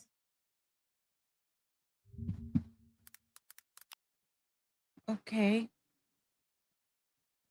Asena Dargan doesn't. staying out here? Asena does not have cybernetic technomage implants like you do. So in order to patch her along, you're going to need to use local Bluetooth, by which I mean a psychic connection. You're going to need to daisy that's chain her much along better that than what way. I was thinking. What were you Okay. thinking? I was thinking that No. somebody was going to get a little hurt. That's what I was thinking. It's just, I didn't have another idea. You were That gonna might- danger me? What? No, I was going to ask you if you would be okay with, like a bonding. That's all. I think a mental bond is better than a physical bond, though. I think that's going to be, you can hardwire or you can Wi-Fi. I think we're going to use the Ethernet to Wi-Fi this connection. Unfortunately, everything John does, you might be a round or two behind, depending on what the connection is like here. I don't know how good Obsidian Tower Ether relays are.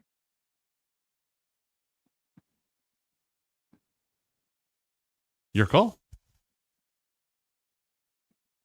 Oh, if I have an option to mentally connect, we're gonna absolutely mentally connect for sure. All right, give me a moment while I prepare the evil matrix. I'm whipping something up here. Okay, Also, I know you're busy doing a lot of everything, but what does Dargan find that John and Asena are distracted during this whole? Oh yeah, I have Well, I definitely imagine not he's- made it that far. He'll figure it out when we're in there. Oh, good idea. Did you have anything to do in equivalent exchange? Oh, There's a number of cool cards up right now. Yeah, I think we have equivalent exchange, we have retreat, and even further beyond.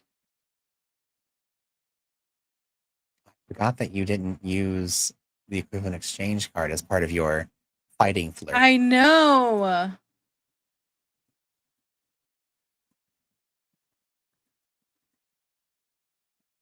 I kind of feel like maybe in this moment, when this is my thought. This is a meta idea that could be kind of cool. Like when you upgrade something, like there's those parts of the story, the show, the series, whatever have you, when a character is usually going beyond and they are trying to make sure that they can push to the next level for what they need to do. How cool would it be if, using equivalent exchange, John is able to jack and hack into the dark gargoyle network of the Obsidian Tower, and by giving an equivalent amount of whatever we need to give, John's whole hard light network becomes a dark light network, and it takes on the appearance and connection of the Obsidian Tower. Almost like the hard light would take on this very obsidian kind of dark green looking kind of glassy look to it, and it would modify, like, as we jack in, everything that he's carrying on him kind of changes to reflect it, and we're able not only to get into the dark net of this place, but if we succeed, we then get access to the dark library. But it's going to take an equivalent exchange of whatever is necessary to make something like that happen. With But this how cool card, would that be? you have to come up with the whatever.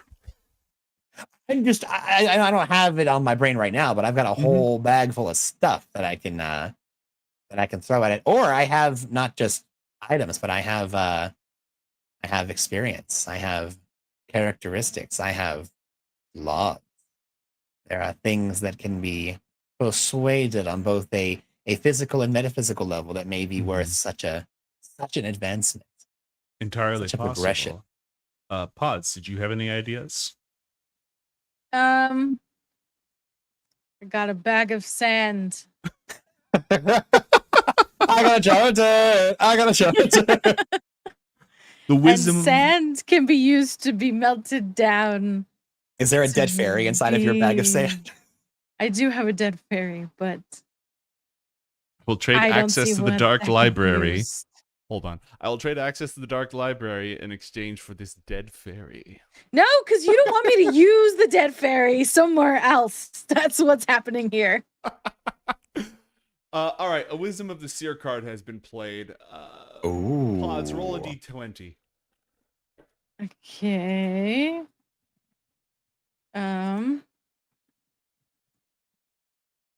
1d20. 9. 9. When before the end of this session, when any creature is about to, that you can see or yourself is about to roll a d20, you can interrupt and declare that they rolled a 9.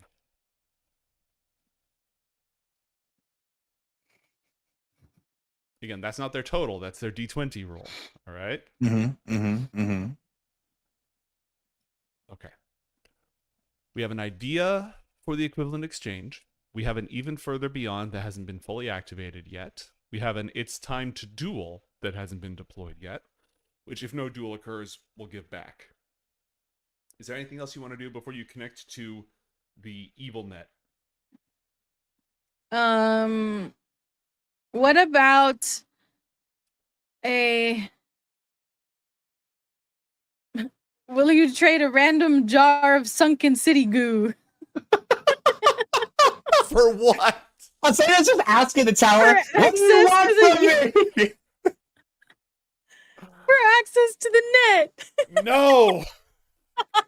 Access to this secret information and the wisdom, the evil lore of the Pact Malefic has been a thing that has been like dangling over you for so long that neither a dead fairy, nor a bag of sand, nor mysterious deep city goo will suffice. We'll throw in a I thought wooden you were going to spoon. accept the dead fairy. The dead fairy thing was a joke. I wasn't. Oh, just I serious, but- didn't get That it. was his joke voice, Gosh. you see. Exactly. I was Damn it. using my joke voice. You don't know by now.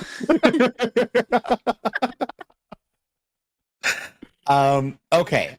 So I think I have a pretty cool idea. Mm-hmm. So again, metaphysically, physically, all that good stuff. I feel like not just, and you had said that despite the fact that something that is sentimental to you, it could be important to you, it doesn't mean that it's important. But I feel like symbology is a very important thing. It And is part of it. It is calculable. Correct. So if something is a useful object, item, or otherwise thing, what the heck is that? What did you just drop? You're not supposed to react to that. Sorry, it just woo. Interesting. Anyway, tangent over. What if? Yeah. Don't worry about it, DM, I'm like GM, I'm looking whatever on the you map are. and I'm not. Yeah, whichever I am. I'm looking on the map and I'm not seeing it. Anyways, you were saying. Don't worry about it. You'll see when you know. You know. Anyway, if it is important to you and it is a useful thing that has a very, very impressive bit of symbology, I feel like that could turn into something truly great. If it's personally significant enough, it doesn't even need to be useful. But it all depends on what it is you're asking for.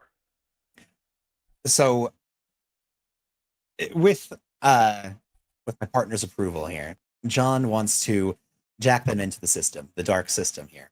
And so by doing so, I think that Sana and John need to go beyond their current selves. They are going to be leaving behind their physical forms in order to, they're going to be inhabiting the consciousness of the Obsidian Tower in this weird combination of ether data. John's going to be utilizing his skills as a techno programmer and at this point, a rather accomplished mage in order to transport their consciousness with Asena's help. Her psychic potential is going to be used to bring them both into the fray.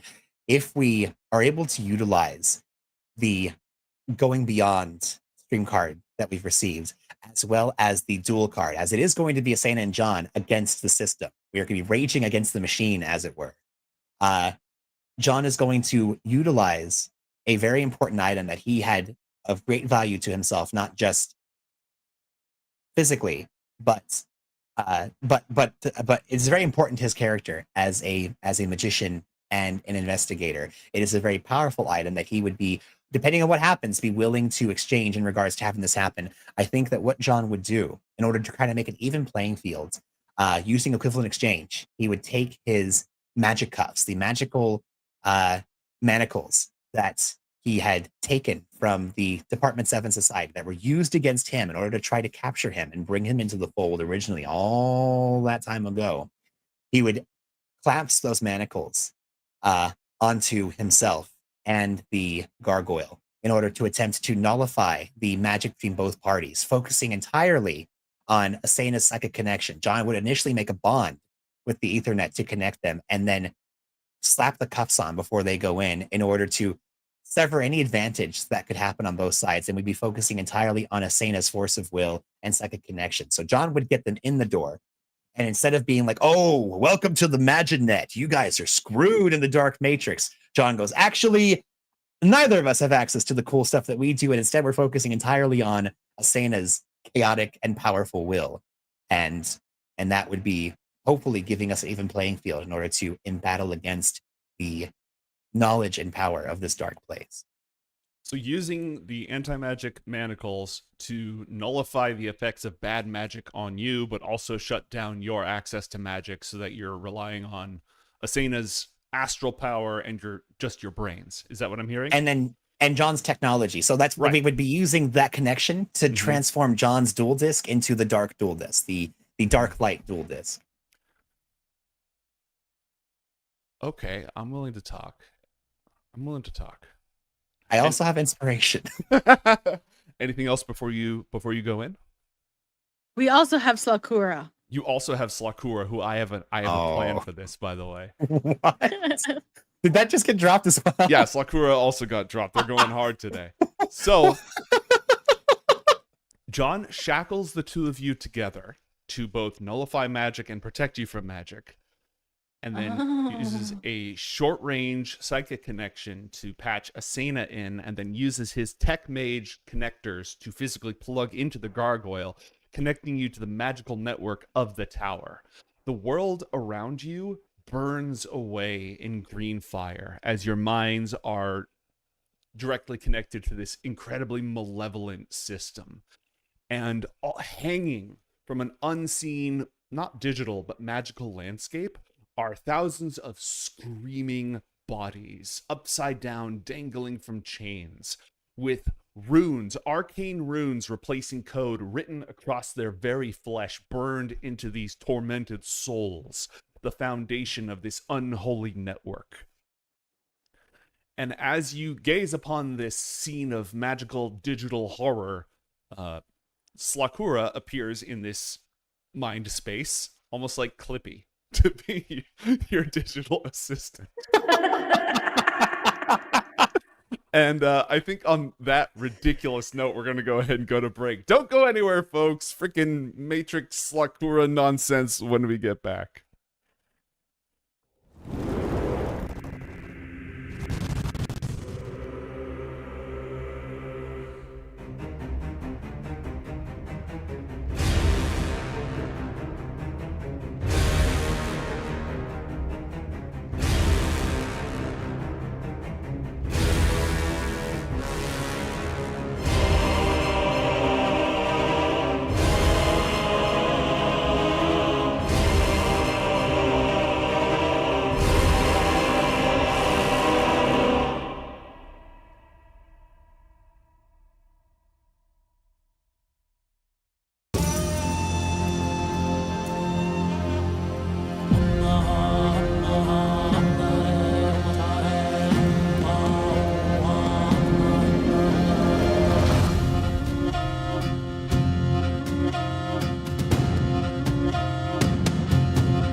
By you told me to be help just immediately starts.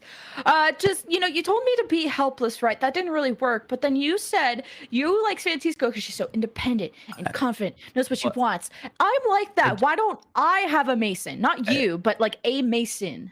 A boyfriend is what she means. Yeah. Someone like a guy who likes that.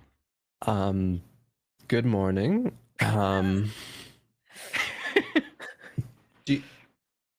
Do you want to come inside? Sure. Okay. Okay. I would like to sit on the saddle of the cavalier and misty step myself onto the horse. Oh damn! That's what you got that for your birthday. What the actual are you doing? I'm riding a horse. I'm Dude. on a horse. You're on a Gracie horse, but you're on a horse. I'm on a horse. Okay, you teleport onto the fiend, this burning horse of evil, with the saddle, which wraps itself around. And according to the saddle of the cavalier, you can't be dismounted against your will, and attacks against it have disadvantage. I'm gonna talk to it in Infernal, because I know Infernal, to try and have the horse be friends with me. Great, now I have to roleplay a horse. You're underneath, you know, wrench, screwdriver, acetylene torch, and you manage to disconnect. Now you're gonna have to get it over all these traps and pits and stuff. But on the other hand, you have a flying barbarian. You have a flying. Yep, sword. flying barbarian. Oh, that's exactly how we're going to Weaponized implement the flying ballista, by the way. Yeah. Yeah. Here I thought you were gonna attach it to the ship, but Oh. no. Whoa. I Flying am Valkyrie this ship, style. baby. Oh yeah. Airstrike. Yeah, you trigger the host. We're gonna roll into Avernus, and we're not gonna actually have any kind of like doom buggy. We're all gonna be riding on top of just Crozat floating around riding a ballista. How did you get a blip? No, it's just a flying dwarf. Fly me close up. I want to hit them with my sword. Who are we? The companions of the Crimson Chain. All right. Pop! This boggle explodes into sludge. What did the ugly sticky babies do? Ugly sticky Who baby, started this? attack Paramir! Attack us! I destroy ugly baby. Who started it? Paramir or the ugly sticky babies? Hard to tell. I'll pop out of bush. To be certain. Popping out of a bush. They live in bush. Wait, They pop do out you of bush. Kill everything that pops out of a bush? If it stinks as bad as this ugly baby, yeah. Oh, well, I've known a lot of stinky people who are actually very nice. You can't judge a baby by his stink. Lash looks at you, kind of confused, but also kind of in awe. If Ezek can look past stench of ugly baby, Lash can look past stench of ugly baby. Bargo here to smash things. Bargo gonna smash corn into pieces. Bargo have fork with lot of muscles. Bargo have loose grasp of grammar. Bargo went to fighting school. Not grammar school. Fair enough. Think so. Oh my god! It's hot! Oh, I'm gonna stop you so. Oh, it's so hot! I don't like this at all! Genuinely scared. Genuinely what? Scared. My apologies. Arbiter, Yes, Grandmaster. you get to jump in on this one. I come in hot, white, glowing wings flared out. I've got the cheapest metal chair that you could possibly find. It's like I've got 10 or 20 years of repressed rage behind this chair. I'm rolling to hit with this chair. Oh, that's good. That's good. That'll hit. That's 16. So they're going to work on an item that will permanently maintain that spell for you, or some other long-term solution. I was gonna say, damn, they trust Aethelward to not just pop that shit off like Lord of the Rings style. Yeah, that's a lot of trust in a teenager. Well, they haven't mentioned the fact yet that they're probably going to implant a spike in his heart or something with the effect on it. Yo, Who Chainsaw knows? Man mode.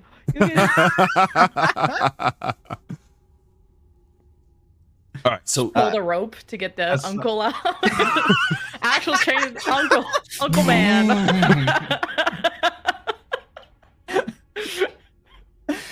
You've seen the man from Uncle.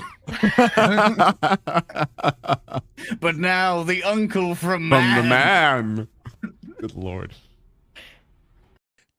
breaking time and space with their arcane potential. They're able to burrow into this creature's mind and tell it no. And determined, having not seen a creature for who knows how long, this lonely, sad soul ignores the command. And then, in retrospect, Camellia, burning an ounce of their heroism and the bit of luck that they got from Fortune's father, is able to also bring their will to bear, trying to force this creature not to do that. And like a stubborn child that demands more from life than what it's been given, the lonely creature says it still has to make 9. the attack roll for it to That's land, right. And now it has to make the attack roll, so it is going to make its attack. After all of this, it's just going to miss. Watch. All right, so. Come on, baby. Harpoon arm, go. A natural 1! I have 9 inspiration. I'm using one. But that wail of yes from the natural 1. You won't tell anyone about the whole infernal shit, and we won't tell everyone you do drugs? Like, we all have an understanding that we're all keeping secrets, right? Am I keeping secrets? You are now. Snitches get stitches, or whatever. So Snitches then get why more would days slipped into you their food. snitch then? Yeah, no snitching. No sharing. I wasn't thinking about snitching. Mason's never been extorted before. Okay, just checking. Just checking. Sounds fun though. I've never done Mordain, but after Ariana died, I haven't been interested. So, but I trust you. I didn't die. Oh, you kind of crossed over a little bit, but it's fine.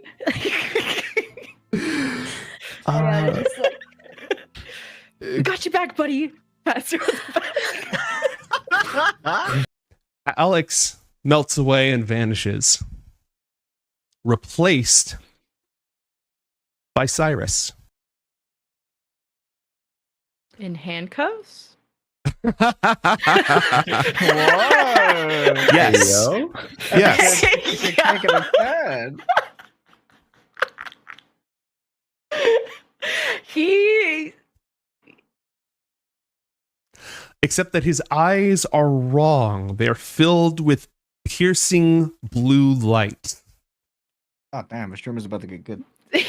Got blue eyes too.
Within the interplanar stronghold of the Pact Malefic, known as the Obsidian Tower, our heroes prepare to connect themselves to the arcane network of blasphemous information and evil lore that suffuses the entire complex. Normally accessible only to members of that malevolent organization, our heroes are determined to directly bypass its defenses and seize the knowledge contained within. Welcome back to Coriander Society Adventures. John and Asena, you are about to connect yourselves to the Obsidian Tower's arcane network. You good to do it? Yeah. 10-4, good buddy. Okay, obviously I did not prepare for this because I did not expect this at all. But if I had prepared for it, it would look something like this. Oh, you glorious, glorious individual. Yeah, I'm whipping those up as I go. Inside the network, as I said, the information contained within is portrayed as these screaming souls tied upside down by chains that drift off into a shimmering surface of blasphemous runes. Slakura has appeared manifested, perhaps from your own consciousness, perhaps actually from across time and space, but is clearly happy to see you. Slakura! Where did you come from? What? It looks like you're trying to hack an evil network. Would you like help? Sure. But, you know, I got to say, I really do feel like something about your chemical makeup really just trespasses the laws of time and space. You end up some places where I don't really think should be possible. I really would like to get a chance to analyze you someday, but you're never around long enough to make for a suitable, not experiment, that's the wrong word. Patient, better? Anyway. Yes, we could use your help. Words are appearing next to Sakura in this evil metaverse has subtitles. Oh, good. The answer to that is quite simple. As a slime, I can squeeze through dimensional barriers. You cannot. You are not a slime. That makes sense. Fully on board with this. Okay. So this network is filled with information, but also defenses and guardians. Your use of the shackles has prevented the anti-intrusion measures from immediately just smiting the crap out of you, but the way is blocked by a malevolent spirit. There's demons and fiends in here. And I'm not just talking about, oh yeah, the programmed defenses are treated as fiends. No, they are in the network. They have been reduced to magical juice, and they are powering like that gargoyle magic book that comes up with stuff. It's powered by fiends and tortured souls and stuff that are inside of it, grabbing that information for you. Oh god. Question: if we destroy these infernal defenders, is that going to mess with the ability for the system to be able to produce the information we require? That totally depends on the specific function of each entity. Interesting. Like if you destroy an entity whose job is to go into the archives and grab information for you, then yeah, that's going to increase the time for each request. So shoot to incapacitate, not to kill, is what you're saying. Totally depends. Totally depends. Speaking of shooting, do Hussein and I have any access to what we normally would have outside of this place in this this alternate version? Well, you're shackled, so you do not have your spells. Oh, yes. But neither does this place. Oh, the This is why Joe let us do this. The creatures here can use their spells, but normally the entire network has like glyphs and things that would just try to fry you the moment you entered. Traps. If you want to think of it this way, if we're thinking of this as a node dungeon, you have bypassed the traps. Hey, you know what? Dungeon crawling. We're dungeon crawling! Like hex dungeon crawling. We're like going space to space, baby. Exactly. So spells notwithstanding, I would assume that Asena still has their psychic connection and probably doesn't have any issue with accessing their own internal will. Mm-hmm. What about their items? Did their physical accoutrement come with them on this download to the Ethernet? Until I have time to slat out a set of rules that is more specific about this, yes. All right. Well, John just so happens to have a gun that hates demons. It is going off.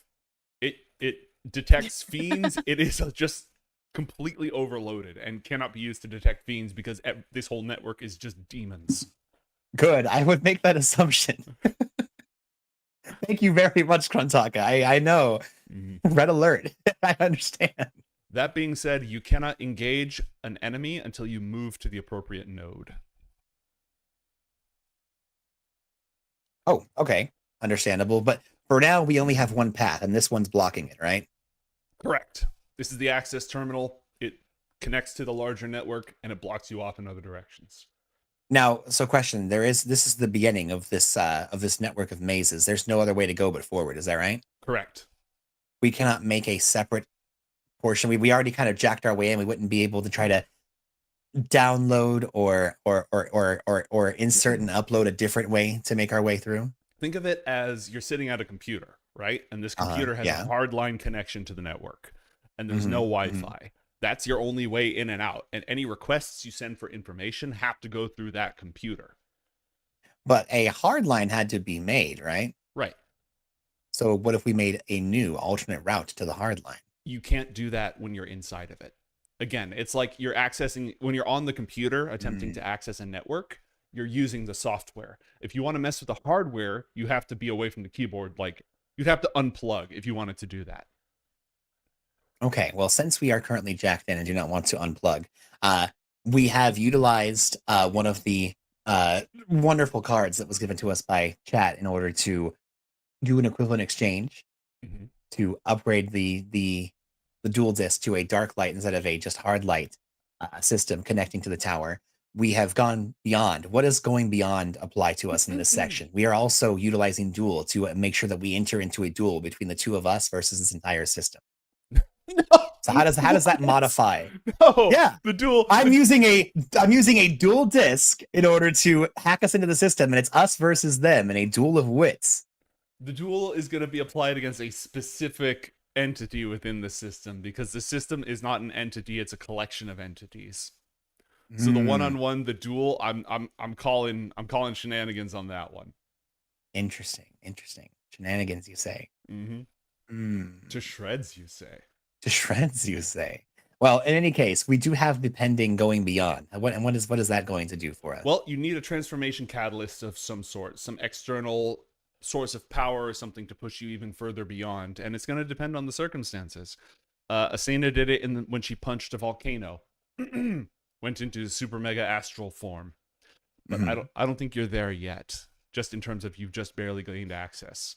So not giving up a very important magic item to transform. That was equivalent exchange that got you into the system. Yeah, and we got an upgrade from that, right? No, you exchange this in exchange for equivalent exchange is played. The other cards are still holding. Wait until a thematically appropriate way to activate them. Okay, understandable. Yeah. So what do we need to do then? Well, there is only one way forward, and that node is guarded by a guardian fiend of some kind that is here to make sure that nobody gains access. Normally they do it just by sort of checking requests that come in, but now you're actually inside the system. You are clearly aware of this thing's presence. It looks like a bug where its head, its legs, and its torso are all on separate axles. So it's just this spinning thing of arms and compound eyes looking in all directions. Does John recognize this fiend? Yeah, it's a Dergaloth. It's a type of Yugoloth. They are whirlwinds of destruction in battle. They're usually they're dumb brutes that are just used by Yugoloths as mercenaries in combat. Gotcha. Are there any specific defenses that these have compared to other fiends of their type? Roll an Arcana check. I do this thing that you say. Gosh, the natural ones are just going hard tonight. No, I'll let that ride. John knows what it is, and barely that. Okay.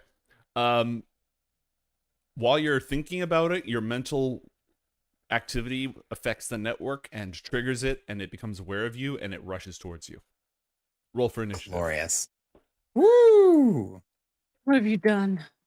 I know, gosh. I'm How gonna click dare another roll. you, I'm John? going to roll initiative. I'm just shaking out all these low rolls. I'm just making sure that roll 20 knows what's going on here. Each of you gains a luck dice from chat. Ooh. Hey, thanks, chat. Oh my gosh, y'all. This is kind of funny now that I'm looking back on it. John has not rolled an unmodified Arcana check that wasn't a 1 tonight. The only other time I didn't was when I used a luck die. Wow. What's wrong That's- with you? That's crazy. Sounds like a personal problem. Sounds like a skill issue. Sounds like shenanigans. All right. Glorious shenanigans. Asena, this digital demon has detected you and it shrieks and it starts spinning. And its head isn't spinning, its body is spinning, and it's got arms with claws. And it's heading towards you. Distances are very abstract here. We're not like measuring exact distances. So if you just say you want to move up and punch it, that's allowed. Your call. What do you want to do? Yeah, I want to like move up and like I'm gonna punch, but I'm not gonna like retract my punch. Mm-hmm. I'm gonna punch and activate my blade and just hold it there, hoping he's still spinning. Ooh, nice. Okay, roll an attack with that blade. Okay. I think I've seen this appliance in a hardware store before. Why? Oh, that's just damage. Is 18. Is the blade on your character sheet? Oh. It should be. Yeah, it is. Yeah, roll that. Okay. Now we're talking. 12 points of damage. Armor cutting, elegant, exotic, parrying. All right, this thing doesn't have armor. It has just flesh. Roll a second attack. And we're just judging. Does it have armor? It's made of... Carapace it has a carapace. doesn't count? Carapace Yeah. doesn't count. Flesh cutting and armor cutting are separate qualities. Oh, okay. Yeah. And your second attack is just you holding your blade out to stab the crap out of it. Okay. So roll the blade again. Yeah. Holy crap. 19 points of damage. Better roll. Gosh darn it. Okay, you are absolutely chunking this thing. Would you like to use a bonus action to attack again? Oh yeah, totally. Okay, roll it. Do, do, do. Would you like to know the result of this attack roll? You said it didn't have armor. Right, but it has it's made of, so your armor cutting ability works on armor people are wearing. It doesn't work on like a dragon's hide. It doesn't cut apart a dragon's scales because it's not flesh cutting. So this thing has a carapace. It does have protection. Fine. Do you want to know the result of your roll? Yeah. You missed. Do you want to burn a focus point to attack again? Yeah. Burn that focus point and roll. A How about dirty that 20. one? Yeah. Okay, you are cutting this thing apart. You should be able to see its health bar. And I believe that's it for you, unless I'm missing something. Can I only move along this pipe? Yeah, this thing is protecting this node, so as long as it... But like I can't move out here. It's all kind of abstract, is the thing. Technically, isn't this all we can see? We can't even see this out here, right? We're only able to like conceive and visualize we're the just nodes. in a... Mm-hmm. Now, Okay. question though, does Asena have to defeat this thing to get by to the node, or would Asena be able to overcome and just bypass it without killing it? It's possible that you would be able to, but as long as it's alive and aware of your presence and not incapacitated, you'd have to use some real three-dimensional thinking to get past it, because it's like occupying that area. Even when it moves away from it, that's still under its control. Okay. I'll end my turn there, but talk to John and say, this place is weird. Yeah, this is pretty much, I think, the definition of weird. We are in basically evil Tron. So this is going to be very interesting for us. That is correct. I know you don't know what that means, but trust me, it's fun. As long as we're able to bypass these things, hopefully we will be able to, I guess, get to the end. I think our hope is to be able to find where the mainframe is, where the actual heart or brain of this evil gargoyle computer lies. And once we can, I would assume, either defeat it or overtake it, convince it to work with us, we'll be able to free ourselves from this place. So fight as though your life depended on it, because even if your body does not depend on it, your mind likely does. Stab the main brain. Got it. Exactly. Also, try not to kill everything along the way. And if possible, utilizing Asena's psychic connection, John is going to try to see if he can mentally change his bullets from Krontaka into being like, instead of actual like spell bullets like he normally shoots out that are meant to kill, he wants to try to shoot like, you know, when a cannon on a boat shoots that grape shot that has like that twirling bola, that, like, yeah, that's what he's going for, to where it will almost like a nail gun. Instead of trying to just kill, he's going to try and see if he can incapacitate and like pin this thing to the ground with his shots. Krontaka dislikes that. John is going to promise that if they get to the end, they'll be able to defeat the final boss. And instead of just pinning it to the ground and safeguarding its procedures, we'll be able to use this in order to get one greater final victory against the entire thing. And then come back and kill them all. And then erase their consciousness from the mainframe. Yes. Which means kill them. It means erase Kill their them. main brains. It means erase the fiends, but keep a thrall in order to act as the soul of the computer. Yes. We will send the souls back to hell for judgment, and we shall keep the bodies for ourselves. I don't understand the theological imports of this, but yes, Dargan will eat them. Dargan will eat them. Imagine if we brought Dargan in here and it wasn't Tron, it was Pac-Man, where he's just doop, doop, doop, doop. And then John's just going to shoot this thing. Does he have to walk up to the node that Asena's in, or can he shoot it from here? You because you're all engaged in combat now, like you would have been able to hold off on engaging it until you moved forward, were it not for that natural one, which sort of set off I see. The alarm, if you will. Gotcha. Well then, with Krontaka in one hand and the element blaster in the other. Actually, John can wait, no, he can double tap normally. So yeah, he's gonna go ahead and let's see here. This is gonna be Island's Bane. There we go. And Krontaka the first. Hoya. Huzzah! Blam! Do I have to roll some sort of ridiculous save here? Not for Island's Bane, because that is a fiend. Okay.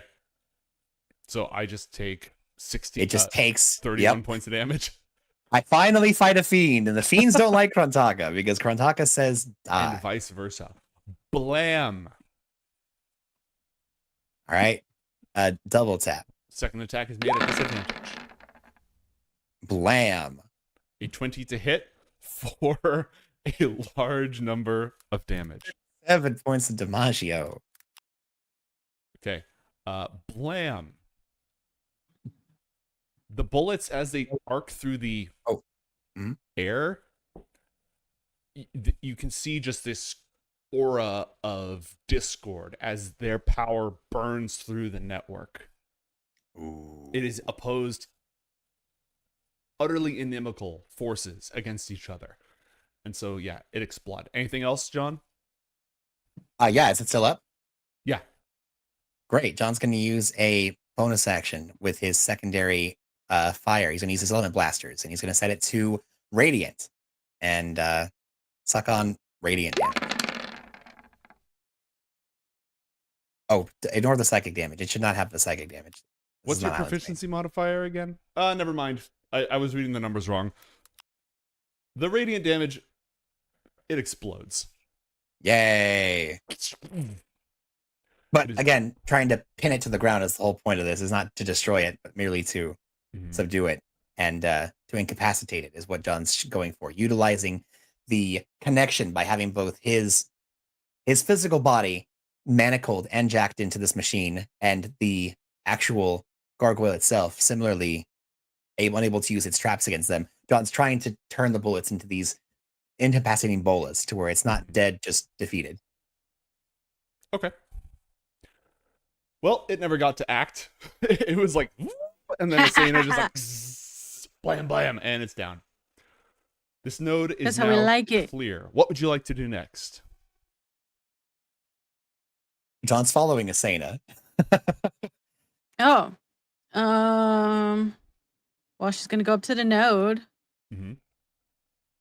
Is this just like I get to look both ways, or is there like I push something on this Yeah, thing? good call. You immediately become aware of. So here's the thing: this gargoyle that you had access to with the book. In fact, all of these gargoyles, none of them have much knowledge inside of them at all. They're really just access terminals. They contain virtually nothing, but they have access to this greater body of knowledge. And so by vanquishing this thing, you now have paths that you can choose to sort of move through the larger mind of the tower, if you will. So we basically, this is the gargoyle, right? Yeah. This is like from here to here is the gargoyle. And now we're moving past the gargoyle into the rest of the tower is what you're saying. Correct. Cool. Okay. Can I ask Lakura? You have some sort of like directory? Oh, totally not. Absolutely not. You don't know what this way is versus this way? This place sucks and I hate it. Wait, didn't you come here to help us? Yes, I did. Okay, can you at least make notes as What information are you looking for? Demon stuff. Can you be more specific? There's lots of demon stuff here. John, help me out. Yeah, Slukora, are you able to see if this maps much like the overlaying worlds of the ethereal, primal, or even possibly the Fae?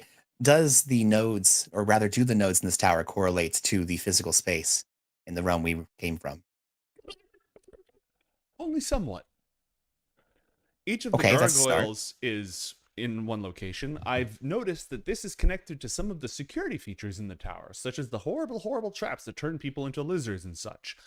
We could try to access those. We could try to gain information about physical location of vaults and imprisoned archfiends and libraries. Sakura, are you saying that if we could gain control of this dark web, we would be able to possibly turn off and nullify the traps over the course of this entire facility?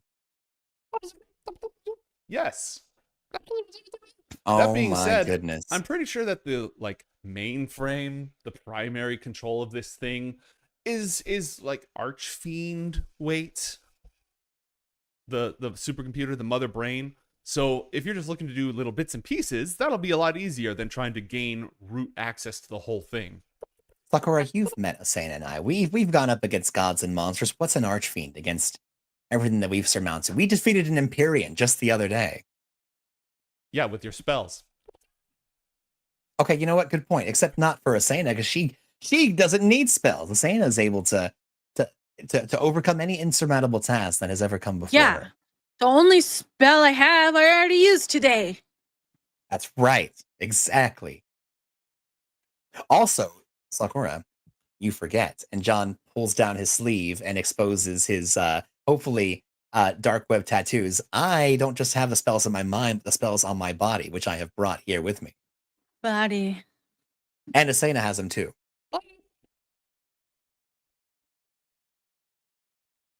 Well, if you feel like going after that, then, kudos for you. That's great. Otherwise, if you're looking for specific things, we can probably find our way there.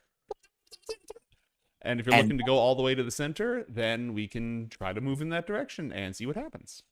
Perfect. That's exactly what Asana was asking. Do you know which of these paths leads towards the center? That way. And Sakura will point to the left. Well, I suppose the left it is. I like to explore the little side chambers myself, but let's go down the long path. That's fine. Are we can able? go we don't have to listen to Slakura. Well, we did just ask Slakura for their opinion. I would hate to ask them for their knowledge and then just turn around and do the opposite. Is this real Slakura? What? That's a good point. Are you really Slakura? Not Slakura. I'm just saying, we just had this whole conversation about how we can lie as long as it benefits us in a big way. Who are you How do we having know that conversation Slakura is with? telling the truth? Look at this face. A Would numbness? this face lie to you? I don't think so. Do we have any? Okay. Not that John legitimately is worried about this. He didn't even consider that as a possibility until Santa brought it up. But does John have a way of specifically confirming if this is actually our Slakura? Well, Grantaka doesn't hate Slakura. Hey, that's good enough for me. John's gonna go ahead and move to follow Asena. I'm behind the node.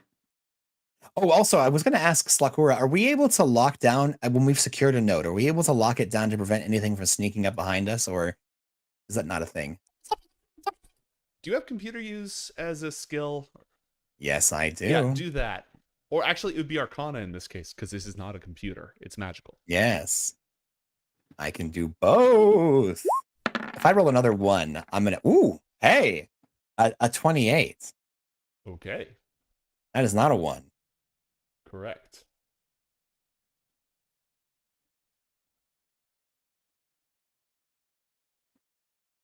All right. You have locked control of that node, and we'll see if you're able to hold on to it. Perfect. Great. All right. And now how do we unlock this one? There's no one guarding it.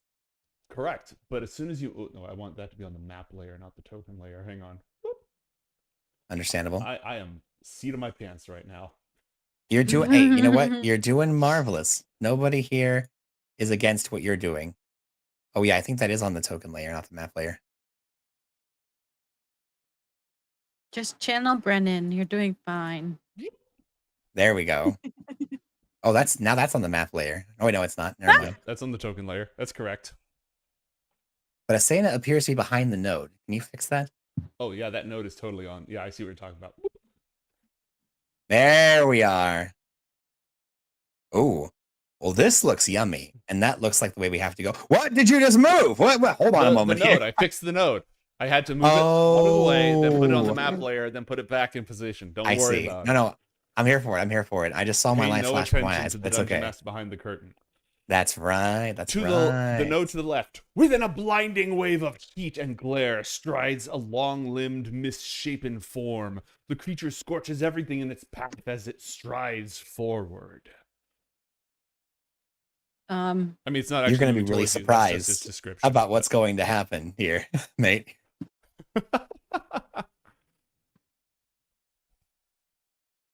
Now remember, you can't just shoot at it because all these combats are abstract. So until you engage it, it's not, unless it's free moving, it won't engage you. But as soon as you engage it, it's not like you can just shoot at it and it can't get to you, right? No, of course. It's like you decide if you're engaged with it or not engaged with it. We're on the overmap right now, and this is a spawn that's moving around, and then we walk into it, and now we're in a fight. I get it. Exactly. Slakura's coming with us, right? Yes, Slakura's coming with you. Hey, Slakura, which way? Positionally west or positionally north? All right, good for me. I'm gonna lock this node down. All right. Asena, is there anything? Goodbye, Skelly. No, I don't want to fight him. I mean, if we don't have to, right? Mate, would you like me to roll another Arcana check to lock There's this no down? way this can go wrong. Never. We don't have to do this thing. 16. Okay, a 16. All right, one moment, please. Loading. Loading. One moment, please. Welcome to the arcane node. Okay. Asena, please roll a wisdom saving throw. Okay. Now, hold on a moment there. on my wisdom save. Oh no, sorry. I was just Okay. calling Joe out. Don't worry, this is not a trap. I mean, it's not good, but it's not a trap. Not good, but it's not a trap. 14. Okay. Asena, immediately upon entering this node, John, also please roll a wisdom saving throw. Copy that.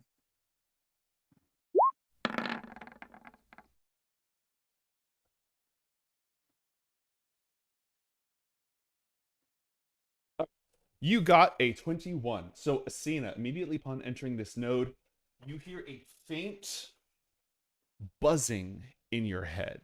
Just this really annoying.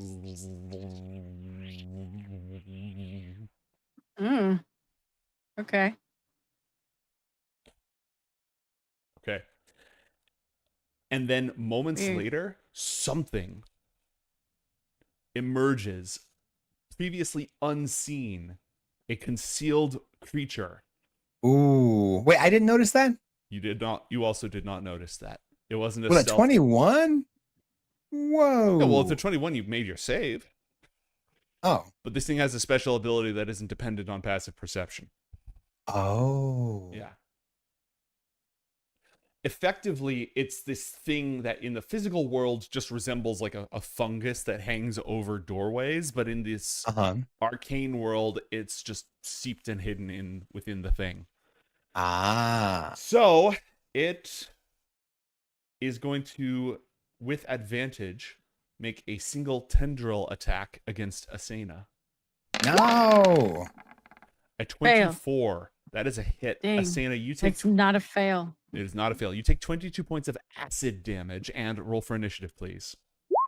Ow. 22? Mm-hmm.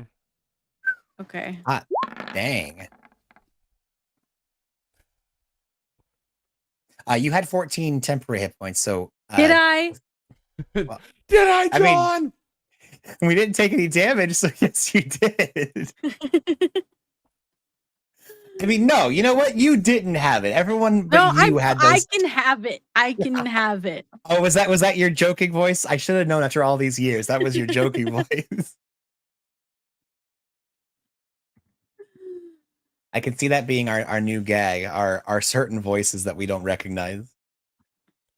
I mean, I'm much happier being at 91 instead of 77. I can imagine. It is, generally speaking, better. All right, come on. What the hell just hit me? Can I see it now? Yeah, as soon as you see it, as soon as you enter, you can see it. From nowhere, this acidic slime just surges up from all around you and slaps you. Did you roll for initiative? Oh, no, I didn't. Yeah, go ahead and do that.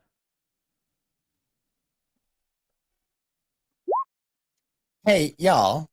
What? I think there was something's up with my character sheet. How and so? Teacher, I have homework. I've been wondering, why does John have 108 hit points? I know I didn't change it, but I should have 88, I think, is my maximum. But I'm sitting pretty at 108. Did we have a thing that temporarily boosted our hit points for a time or something? I don't think so. Okay, well then I'm going to change it because as far as I know, John should have 8 per level to a maximum of 88 at 11th level. That sounds correct, right? Yeah, it does. And I don't know where that 20 hit points came from. It certainly wasn't me. So John's back. Because I was looking at it and I'm like, how does John have more hit points than Asena? That hasn't been that way for a long time. That's kind of the whole point. She's that he's strong. She is very strong, and John has not yet much Stronger than me. All right. So it's more like hardy. You're obviously stronger than John, but John temporarily was apparently hardier, but that's not the case either. In an alternate reality. My Also, mom just called me Husky. Oh, that's a really nice way your mom called you compared to what my mom called me. All right, Asena, the horrible slime thing has attacked you.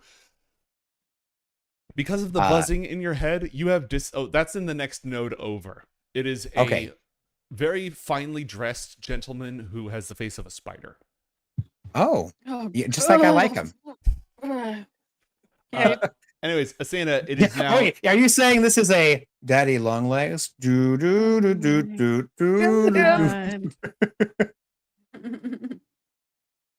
All right, Asana, it is your turn. Your first attack has disadvantage because of the buzzing.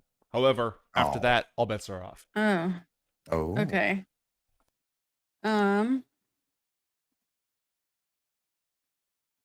You know, let's punch it. What a shocking As turn of per events. usual.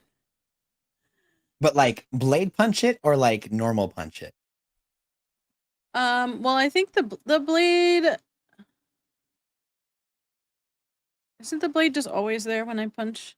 I think so, yeah. You can choose Yeah, not I'm to not use the gonna do blade. armor. Right. Mhm.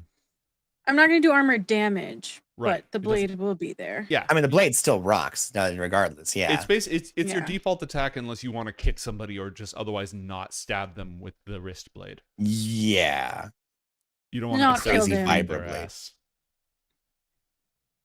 Do your best to incapacitate and not kill. Try and formulate a bola of blade in your mind as you attack. I punch. Okay, you punch. You think you're stabbing it. Like it's a pile of slime, and as you're attacking it, red eyeballs start appearing in it like bubbles. Oh, nice. Okay, I'm gonna stab the eyeballs. Roll again. An 18. That does in fact hit it for 15 points. You stab the eyeball and it bursts and then 2 more pop Ugh. up on either side. Whoop, whoop.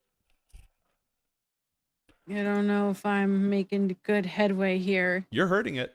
You want to use your bonus action to attack? Yeah. Okay, roll.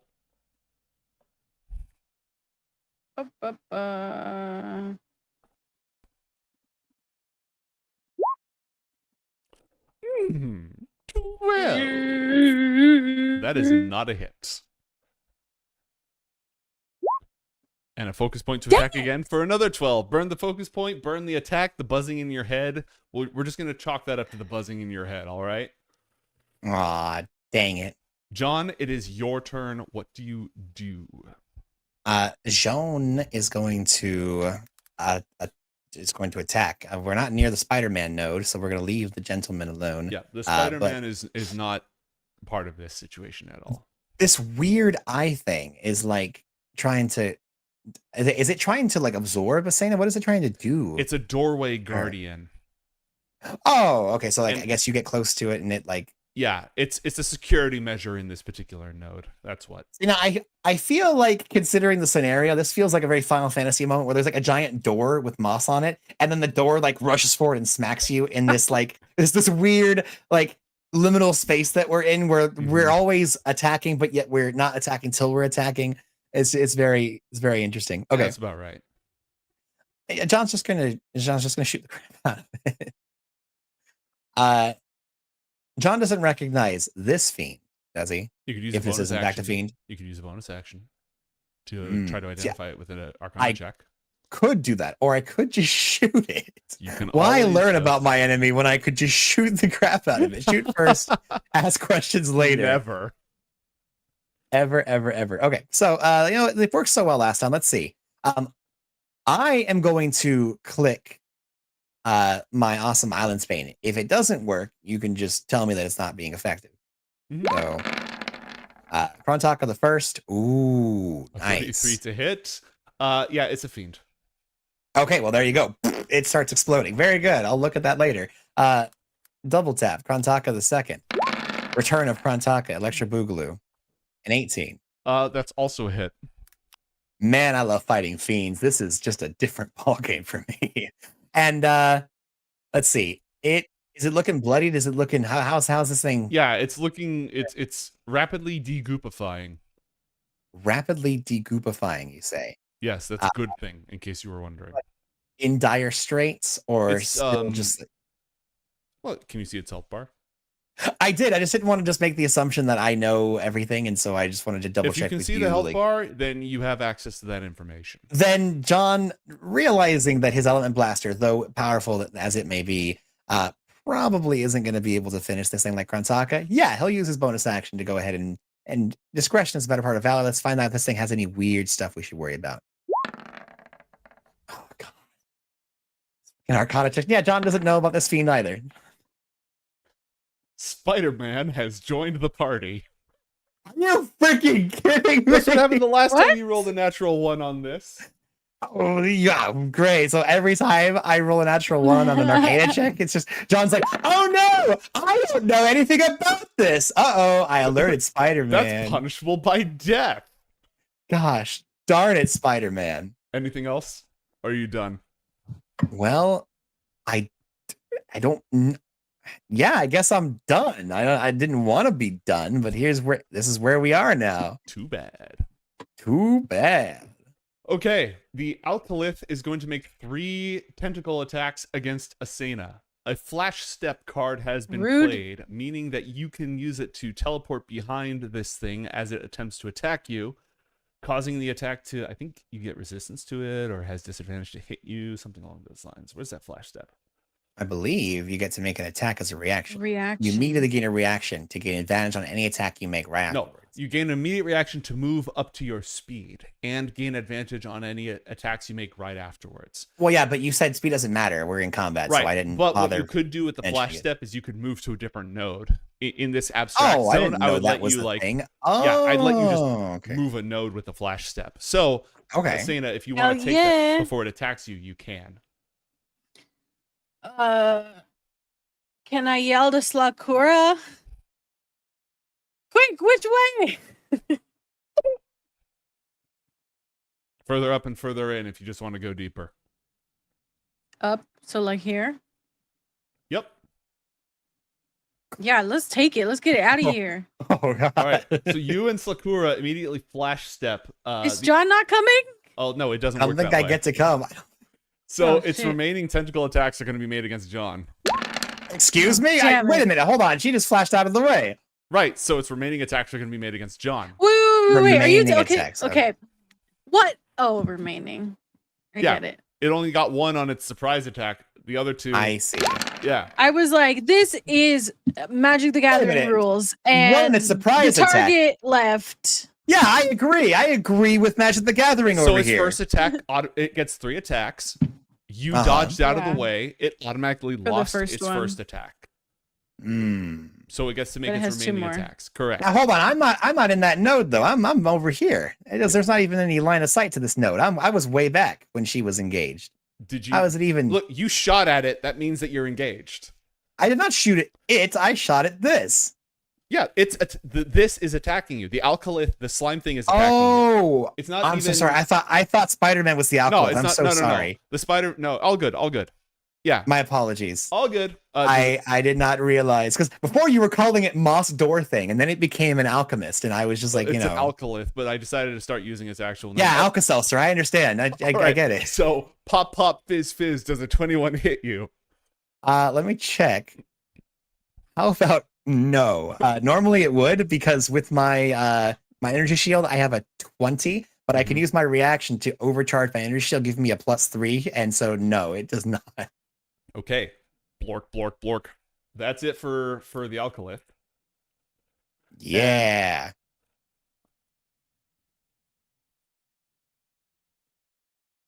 Spider-Man has entered the battle. Well, damn. I do say, what is all of this ruckus going on in here? Is this an unauthorized user? Tell me, ruffian, how did you get this far? Oh, good. Someone that can actually engage in proper conversation. Hello Proper there. conversation. I am an invaluable asset with in this entire network. I am not a mere guard dog like this creature. No offense, wretched demon. But yes, Does John recognize what this Yugoloth is? Explain yourself before I. Well, I can't suppose I can really liquefy your innards, but I'll liquefy your digital essence and consume it with a fine Chianti. Very well. Again, well-dressed spider guardian, a font of knowledge thing. I was attempting to answer your question, and I shall continue to do so now. My associate and I have been travelers to this far-off place, and we have been met most loquaciously by you and the rest of your guardians in this place. So far, we've bested those that have come upon us, and we've yet to engage in proper conversation with anyone here who would be able to give us an idea of what it is that we found. Do you have a name with which we would be able to communicate with more easily? Not one I would furnish upon those who are not members of the Pact Malefic. You are clearly unauthorized users. Is what you say clearly, but I'm here, and if we didn't have some sense of what it was that we were doing, how would we be able to find ourselves here? As you know, back in the realm before, the Obsidian Tower lost within the realm of chaos as it is, cut off from all of the Is that what happened? That's exactly what happened, yes. Oh, I was wondering why things got so quiet from the outside. There's been scarcely any activity whatsoever. Basically, the Chamberlain is out there doing their thing. There's nothing really for them to do as everyone's either dead, gone, or trapped elsewhere. I am John Carmichael, petitioner for the last decade or so to gain access to the archives here within this tower. A petitioner? Who is your sponsor? I don't see you in the records whatsoever. Well, first of all, how do you know that the name I gave you wasn't an alias? How do you have any idea exactly what's happening here, sir? Indeed! You'd best explain yourself. Indeed, I am, sir. I push my tongue at you as you push yourself at me. Now, do you think I have a tongue, sir? Look at these mandibles. You have a mandible, you have a thorax, and you have a very well-dressed hat. Now, look, sir, I'm not here to exchange in witty repartee. What I'm here to do is to proceed you clearly seem to be inadequate at it. And with that, John shoots him in the face. Okay. You use your reaction. So it's going to make its claw attacks against you. Claw. Now, hold on a moment. Wait. We were engaging in back and forth. Wouldn't you say that it used its turn to speak with me? No, talking is a free action. Talking has always been a free action. Now, hold on a moment here. It was ascertaining if I was a threat or not, and then I took the initiative to end our conversation and continue with the assault. I would allow that if you had a reaction, but you used your reaction to raise your defenses. Understandable. Anyways, back to the biting. Does a 23 hit? Yes, it will just barely hit my armor class, yes. All right, you take 14 points of slashing damage. Ouch, I have no more temporary hit points. And it looks like the 14 missed, so I don't get to automatically web you. So there's that. Unfortunate. Interloper, plebeian. Outlift, take it away. Asena, it is now your turn, and I'm going to go ahead and lay out a little bit more of the network here. But of course, I lost my progress because I had to reload the page. So give me a moment. TLDR, moment. You can go left or you can go up. And if you go left, there appears to be a large node that I'm going to populate later that has this giant... Ah! Yeah, it has this I don't want to thing. go that way. Nightmare wrapped in chains and built of cutting cogs and whirring gears. It howls like a hurricane in battle. I It's mean, like it looks like a crab. Is that its flavor text? Yeah, that's its flavor text. It looks like a crab, but it's covered with like gears and chains and barbs and gnarliness. That looks awful. Right? I like it. And I'm just going to go ahead and throw this thing up here while the next node up ahead seems to have another one of those spinny dudes guarding it. Wow, that's going to be much easier to deal with. Also, the node up ahead, the node to the left is a dead end. Oh. Which means it probably has a function of some kind. Nodes that are dead ends usually have a function, like it's information, or it controls a security system or something like that. Or it's a gargoyle. Yeah. The node up ahead also projects left and right. And again, I'm working on building it out. Now, wait a minute. When we spawned in down here, wait, there was no thing in our gargoyle. Right. The gargoyle was up ahead. So, like, the gargoyle didn't have a guardian because it had traps on it, which you bypassed. I see. The sort of nexus up ahead that would give you access further in always has a guardian of some kind. I see.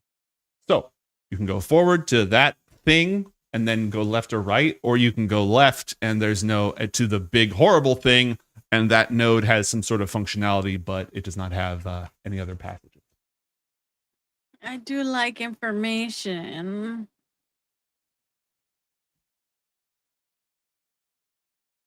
How scary does he look? I mean, look at it. Look at it. Rah. Okay.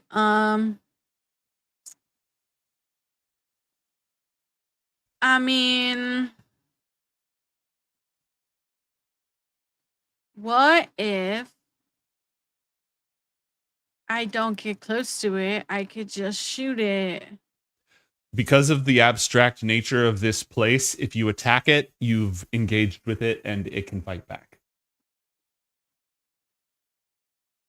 Yeah. So, do you want to attack it? Do you want to engage with it? It's so tempting. There's information there. Do you think that we're healthy? I mean, I guess John still has to get past those other guys. Yeah, I mean, I feel like maybe before we trip more, maybe we should just finish what we have and then we can go find out what this thing is. Oh, you need help? I mean, we were here together until, you teleported away. Yeah, I didn't want to get hit by tentacles. Well, neither did I, but here we are.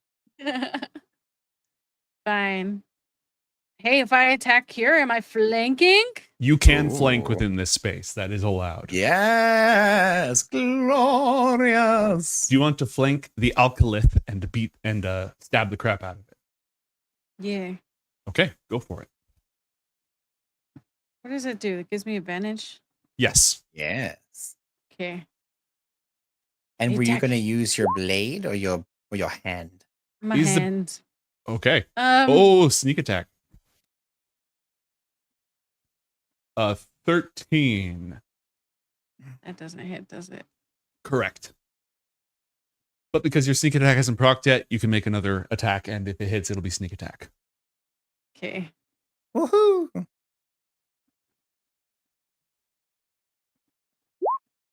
Oh, 26. that's that one? much better. Yeah, that's a hit. Much better.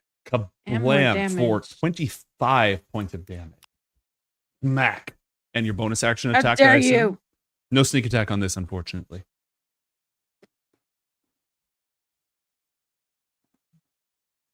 Get out of here, bug.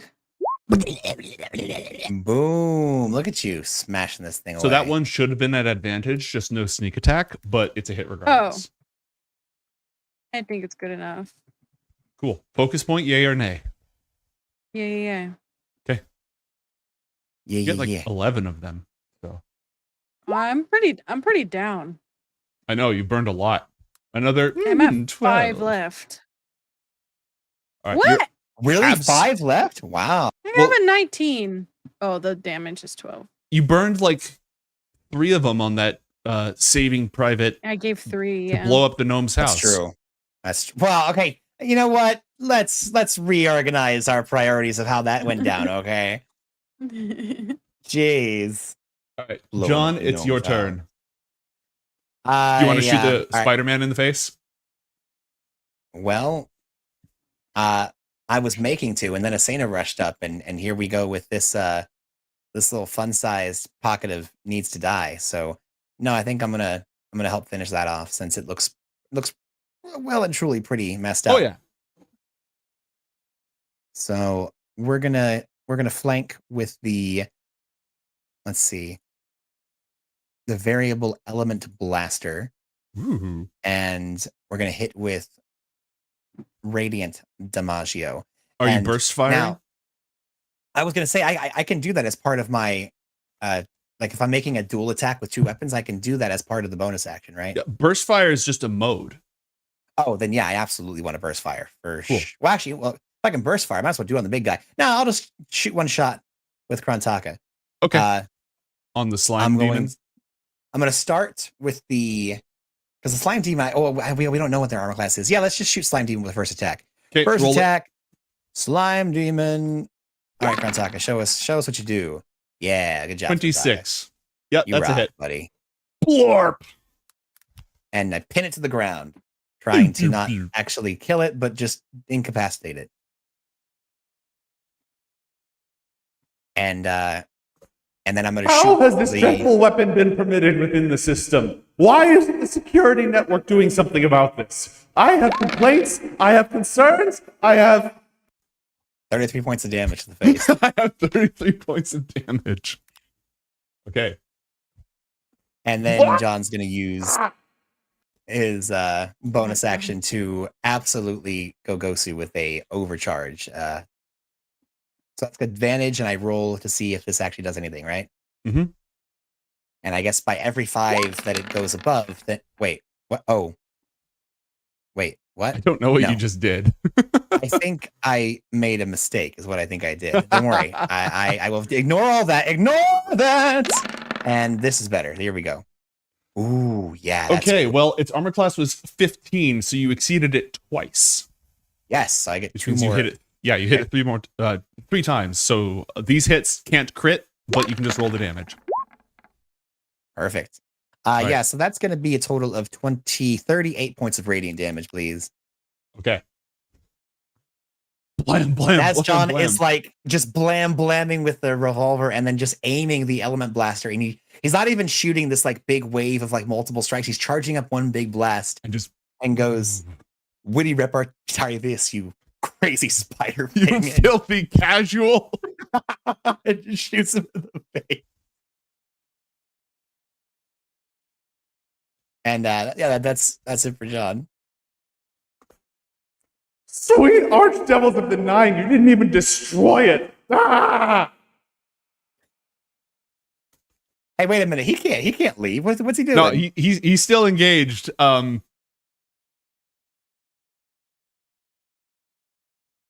Mate, question, can you move Daddy Longlegs, like the other Daddy Longlegs, like over here and get him out of our face? Because I'm feeling pretty weirded out by Is that this better? giant, no, the giant spider crab just like lingering over us. No. I don't want the spider crab. The gears of war. Oh god, it got bigger. Stop. Why is it getting bigger? That is a good question. That is an excellent question. For those of you with any aversion to spiders, maybe you should have checked out a little bit ago. Okay, fair. Though this thing, I guess it has mandibles, but it's not supposed to be a spider. Anyways, it doesn't matter. The arachnocrat is going to dodge and say, "Arachnocrat." It's an arachnocrat. Okay, fine. Just leave. Just leave. No, you started this. You're finishing it, Bug Boy. No, I'm not. No, I'm not. No need for that. No need for that. Then we need information. You had that stupid little witty tongue of yours, and now you got to put it to good use. I know it's amendable. Shut the hell up, or I'm going to blow your head off. We're trying to find the mainframe. We want access to the information here. And as I said, we're petitioners. We're not here to damage and to destroy. We're here to engage, and we've engaged with you. So, what say you, arachnid noble thing? Who's your sponsor? Just yes. I'll just go ahead and verify that. That's not important. We're verified. John holds up the gun that almost blew his head off. We've got the blue check. Now let us in. Where we gotta go? Oh, Elon vouched for you. Oh, yes, he's a member in fine upstandings. Yes, he's in good standing. Oh, well, in that case, that changes everything. Perfect. My responsibility is to provide fiscal advice to members regarding wealth management and the manipulation of economies. That's my particular area of expertise. I also have records of certain financial and monetary lucre holds within the stronghold for those who require such currencies. Mate, what's a lucre? Gold. Okay. I'm authorized to issue loans and grants to support the projects and efforts of various extra-dimensional activities. Well, you should have led with that. That absolutely means that You're an you're unauthorized individual, and all members of the system have an obligation to intervene in such cases. I led with I was just acting according to what is right and proper according to etiquette. Of course. So how do we set up such an exchange? Well, my good Under sir. normal circumstances, you would need to submit your application to the system, me, detailing the nature of your endeavor, the type of material assistance you require, the amount, the estimated return on investment, that sort of thing. So what manner of endeavor are you engaged in, and what sort of financial support do you require? John looks over towards Asena. Well, considering that we're the only petitioners that have arrived here in the last decade, nay, the only individuals outside of the fiends that guard it, I would say that really we're this tower's only lifeline to the outside space. Really, if we didn't put its resources to use, it'd be as if it never existed, wouldn't you say, Asena? Yeah. And so really, We're the only thing that exists. exactly, and by benefiting these upstart petitioners that have found their way to this mainframe of yours, you'd only be helping further the agenda of the Pact Malefic by providing us with the resources and material wealth we need to make our agendas a reality. In this case, our current goal is being able to gain a wealth of information, knowledge, and actual material wealth by becoming not just petitioners, but honorary members of the Pact Malefic, so to speak. There is a terrible thing, my spider friend. I'm sure you probably have heard of Kerr, the void dragon from beyond the stars. I'm afraid that's outside of my purview, sir. Well, suffice it to say, you and your group, those that had employed you, acted on evil in the best of intentions. You were evil for the sake of moving forward your agenda. Well, this entity does not care about agendas. This entity is the destruction of all things, good, evil, and all in between. It is coming, and coming quickly. And if we are not able to avert such a travesty, the very fabric of this place will be undone. And so that is our goal, is to ensure that we are able to attain the knowledge and resources required to prevent the return of such an unfortunate things. For if any of your masters that are in control of this place are able to eventually find their way back in return, if there's nothing to return to, it makes it all moot, wouldn't you say?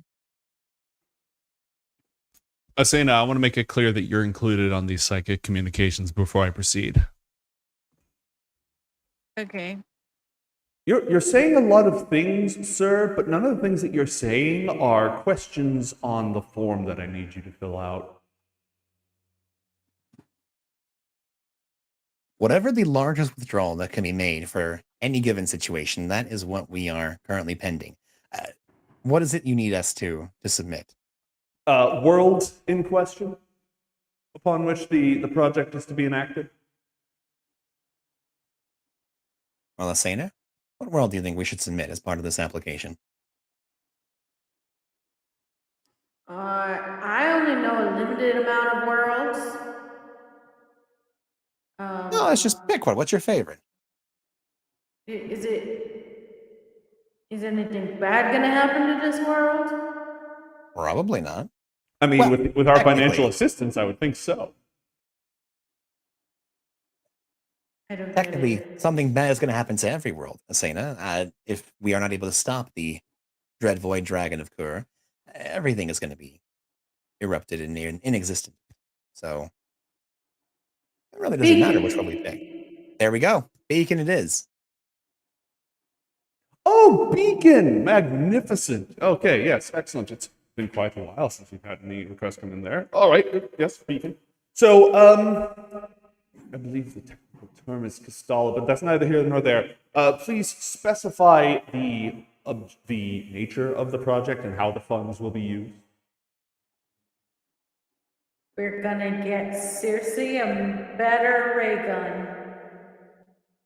We have an agent. My partner is indicating there is a mad scientist, so to speak, an already established villain upon that world. We've been able to make connections with them, having earned their trust by rescuing them from a pit of absolute and total despair. They have signed on to join in with these prospective applicants here to Pact Malefic, and we are going to be giving them the startup cash they need in order to gain the cohort's lair and assets they need in order to give us a foothold into this new world, so to speak. Oh, assist startup grant. Magnificent. Exactly. All right, you mentioned a ray gun. That's very good. I assume that lair establishment is going to be involved. Minion Correct. recruiting expenses, that's deductible. And of course, supplies, reagents, and enough capital to continue running for a project like this. Is saying that you'd say what you need at least a couple years just to be able to really get a presence going, right? Yeah, it's gonna take a while, and time is money. And Beacon is a tough nut to crack, as you know. Very true, very true. Absolutely rife with creatures. I wonder if that kaiju manipulation project ever got anywhere. That XX upstarting fellow showed a lot of promise over there. But I digress. So we have the recruitment is applicable here. It's a startup, project of multiple years. I assume that if this project goes successfully, you'll need long-term connection to the network. Yes, exactly. All right. So we're going to need a few additional things here. And the arachnocrat pulls out some forms from just nowhere, just manifesting from inside the network. Profiles on the potential applicants, business plan, nature of the lair to be established, details on recruiting, weaponry, the type of reagents and such. This one will need to be signed in triplicate, of course. But I think you'll find that this is the exact sort of thing, and frankly, there's a lot in the budget. After all, this is the first new request in some decades. This is quite a... there's a lot of money available for this one. And what currency will this need to be delivered in? Vegan uses gold, if I recall. Yes, that is correct. That would be the most fair use for what we need. Yes, I think gold would be just fine. My friend, as you can see, we are on a bit of a time crunch here. There's quite a lot happening, unfolding before our very eyes. You are a master of such things. If we've already given you the overflow of what is necessary, we are going to be continuing on our way. But if you could just finalize on your end what needs to be submitted and just get that taken care of in triplicate for us, we'll be on our way. Yes, here's your case number. You'll need to submit this when you access the system in order to pull up everything, but I will have all the forms available for you to fill out and submit for application. But yes, no, this should be several 100,000 gold pieces in the budget, I think. So I have one more time, and you can go ahead and just repeat that again? Several 100,000, I think. It's going to depend exactly on what you fill out. And then, will this be for delivery or pickup?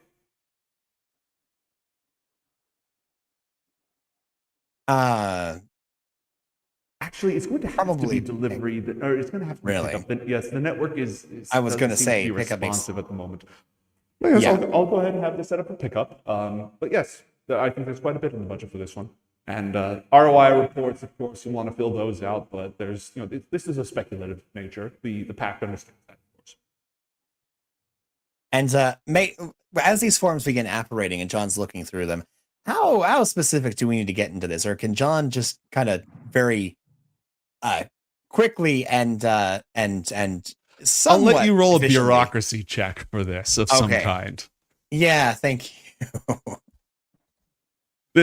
So the network, the Pact Malefic existed all over the multiverse, and they dealt with Yugolots and demons and fiends. This is a devil. If you can't tell from all the red tape, paperwork, and stuff, this is the devil. Yeah, absolutely. And John happens to work with devils pretty consistently.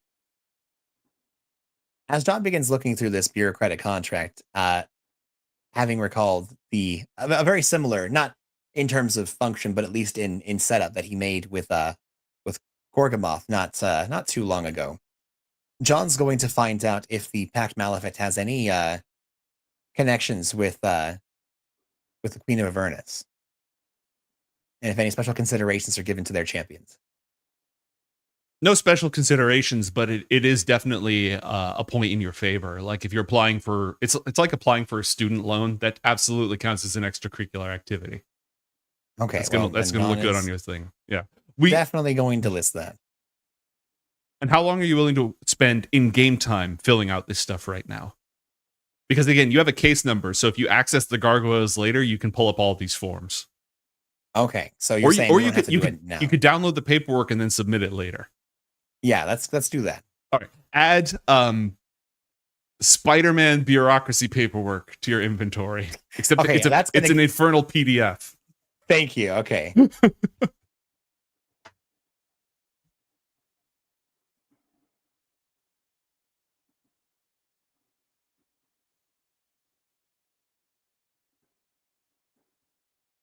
All right. Asana, you scouted out a little bit further ahead in the network. What would you like to do? I think I know what she wants to do. It looks like real big and scary. I know. Should we go fight the big guy? You want information? I mean, it is a separate node. It likely leads somewhere important. Are you ready to engage in a knockdown dropout fight with big and nasty over there? I mean, I'm not bleeding. Yes, right. Currently, you're doing pretty much just fine. Okay, well, this looks like it's going to be quite the scenario. So, do you think we should open up with this kind of prepared to go Gosu, or what do you think we should do? Because you're getting kind of low on some of your stuff. Well, let me just look and peek over here and see what's around this corner. Okay, you do that, and while you do that, I'm going to ask, hey, mate, can we take a short rest here? Inside the network? Yeah. Yes. I mean, couldn't wait. Do the two of you want to take a short rest? That would get back some stuff that would be necessary. Oh my goodness. I don't know what I would get back. Your key point or your focus points to start.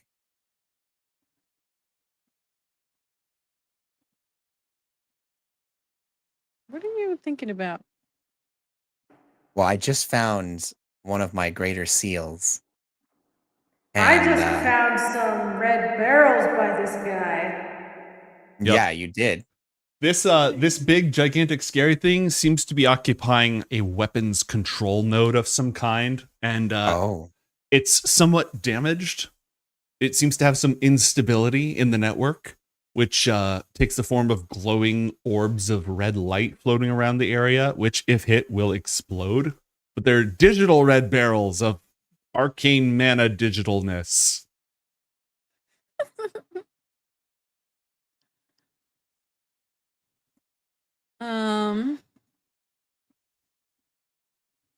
You want to take a short rest after this?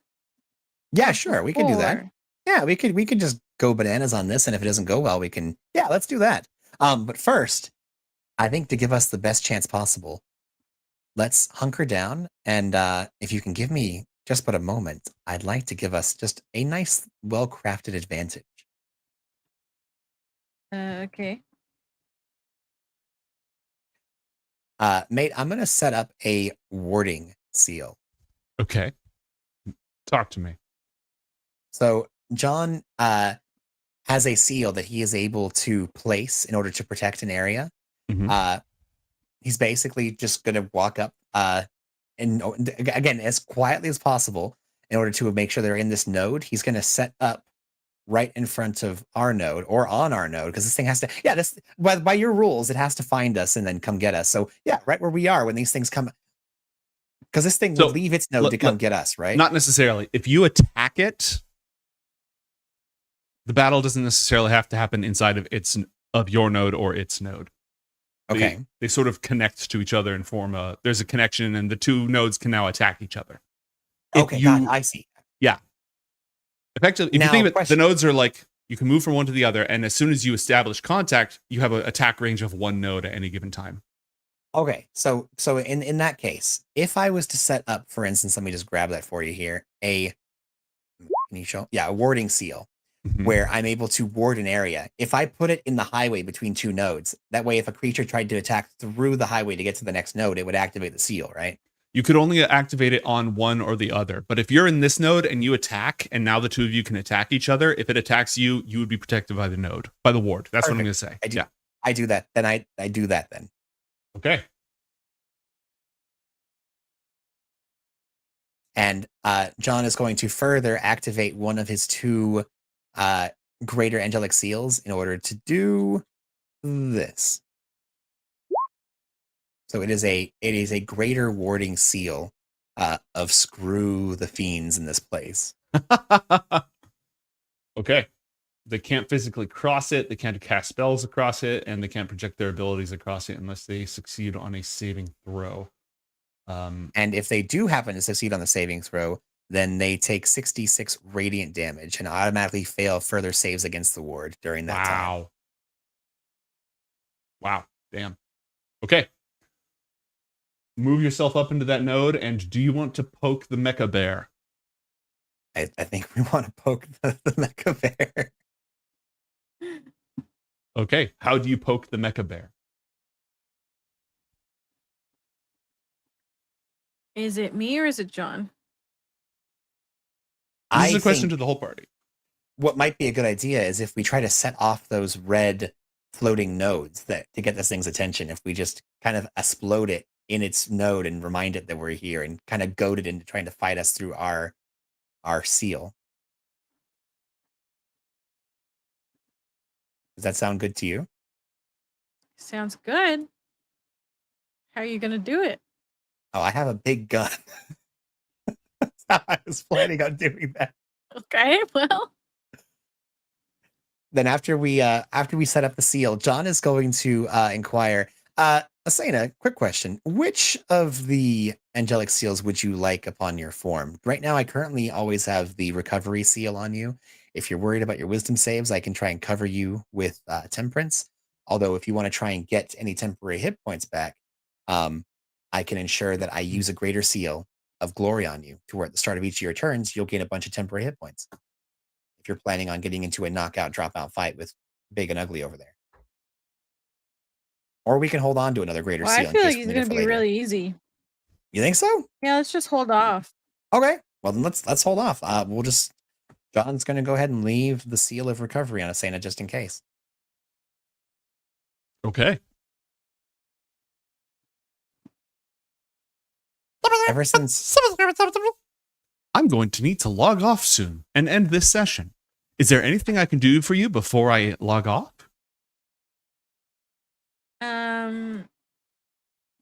Yeah, can you slip past that bug and scout ahead? Let me give that a shot. Before I go, Asena. And Sakura Aw. heals you 8 hit points. That's Aw. so sweet. That's exactly how much you were missing. Aw. Thanks, so perfect. Sakura. Sakura has like some special sneaky movement. Heck yeah. Everyone lets Clippy go wherever they want. That's just Exactly. How Clippy That's works. just how that works. Hey, All mate, right. I didn't get a chance to say. I kept going around locking these nodes off. Can I lock this node off as we're moving to the next Roll an area? Arcana check to lock it off. Thank you, thank you. 20, dirty. All right. Take it, not So, stirred. to the left of this thing is a gargoyle access point. To the right Ooh, is another multi-directional junction nice. that does not seem to be occupied. Interesting.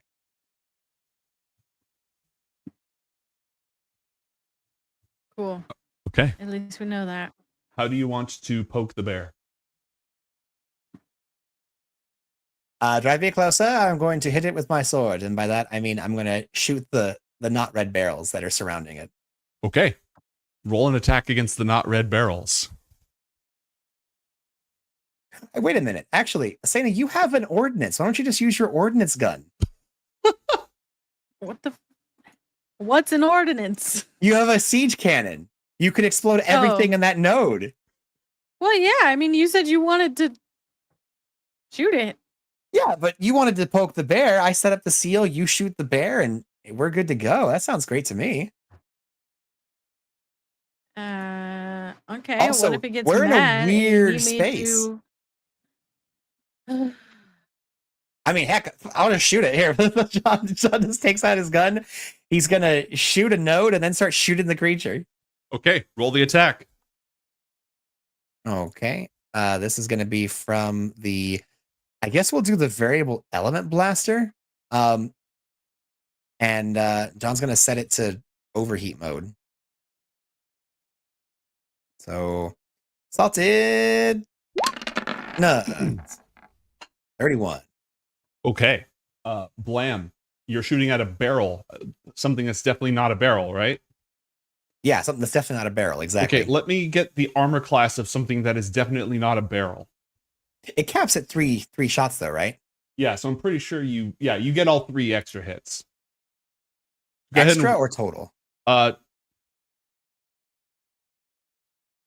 It's Is it 3 extra? Is that the cap? No, you got two extra. So go ahead and roll 2 extra. 2 extra. Okay, good. 24, 34. Okay, Asena, you can join. Do you want to shoot your gigantic plasma cannon at them? Yeah. Sure. Okay, roll it. Now, because of this weird space mate, how far away do we count as being for this purpose of this? away do you want it to be? Oh, yes! Yes! That's what I was hoping you would say in this weird liminal space that isn't real, but is totally what we perceive it to be. We spend a lot of time in places like that in my campaigns, don't we? Yes, we do. Weird trippy dimensions. I can kind of imagine if John's trying to explain to Asena, imagine you're as far away as you could possibly be and still shoot. And she starts like tripping out like she was when she was on the Mordain Vapor. It's like you're on the moon and this thing's on the planet and you're looking down like somehow I can see you. And then I shoot you. So, does that mean that my gun is fine with how far away it is? Yes. You can shoot out to maximum siege distance, which makes it more powerful. Oh, man. Okay.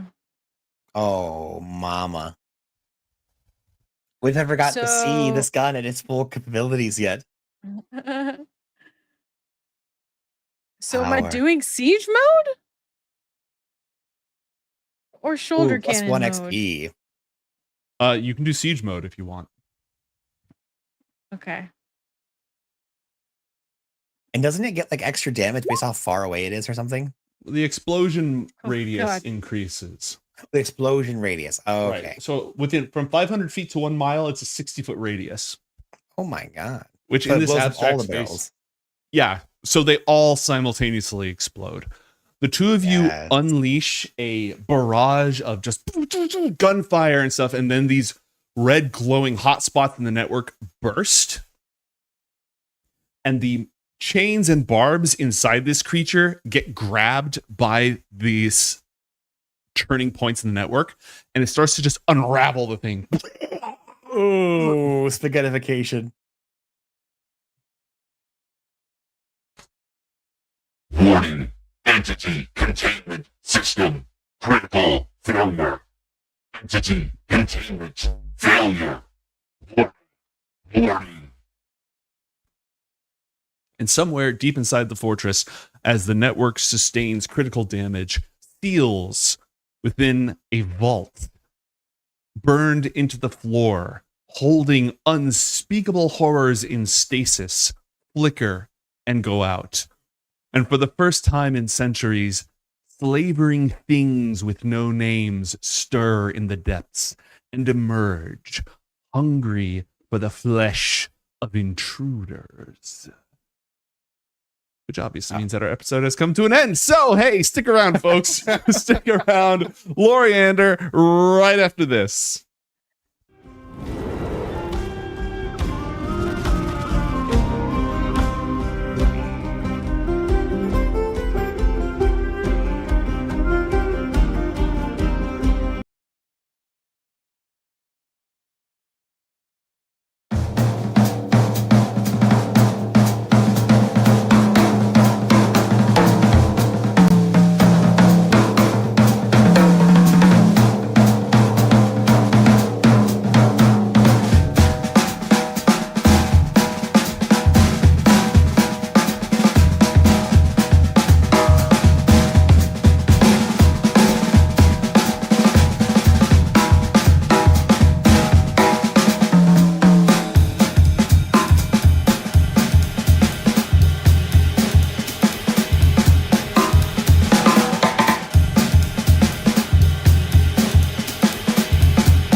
Hello, everyone, and welcome to Coriander. This is a special show that we do after the show to talk about the episode and give you some like behind the scenes sort of look. Also, it's an opportunity for you guys to ask us any questions that you guys have. Make sure that you guys are in our Discord so that way you can ask your questions. My name is Pods. You guys know that. And I have hijacked this episode. As you may notice, normally Joe is hosting, but we decided to give him a break. Joe, do you think you deserve a break? I mean, you've been DMing for the past 3 hours.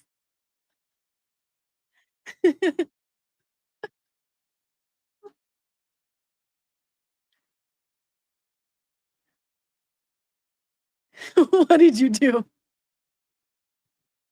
Did you scuff my amazing intro? No, you're fine. Oh. I'm scuffed. They got everything. Anyways, I was saying I could use. Oh, a break. you're. Yeah. Yes. Okay, so yeah, I'm gonna be your host. It's good for me to have this sort of practice.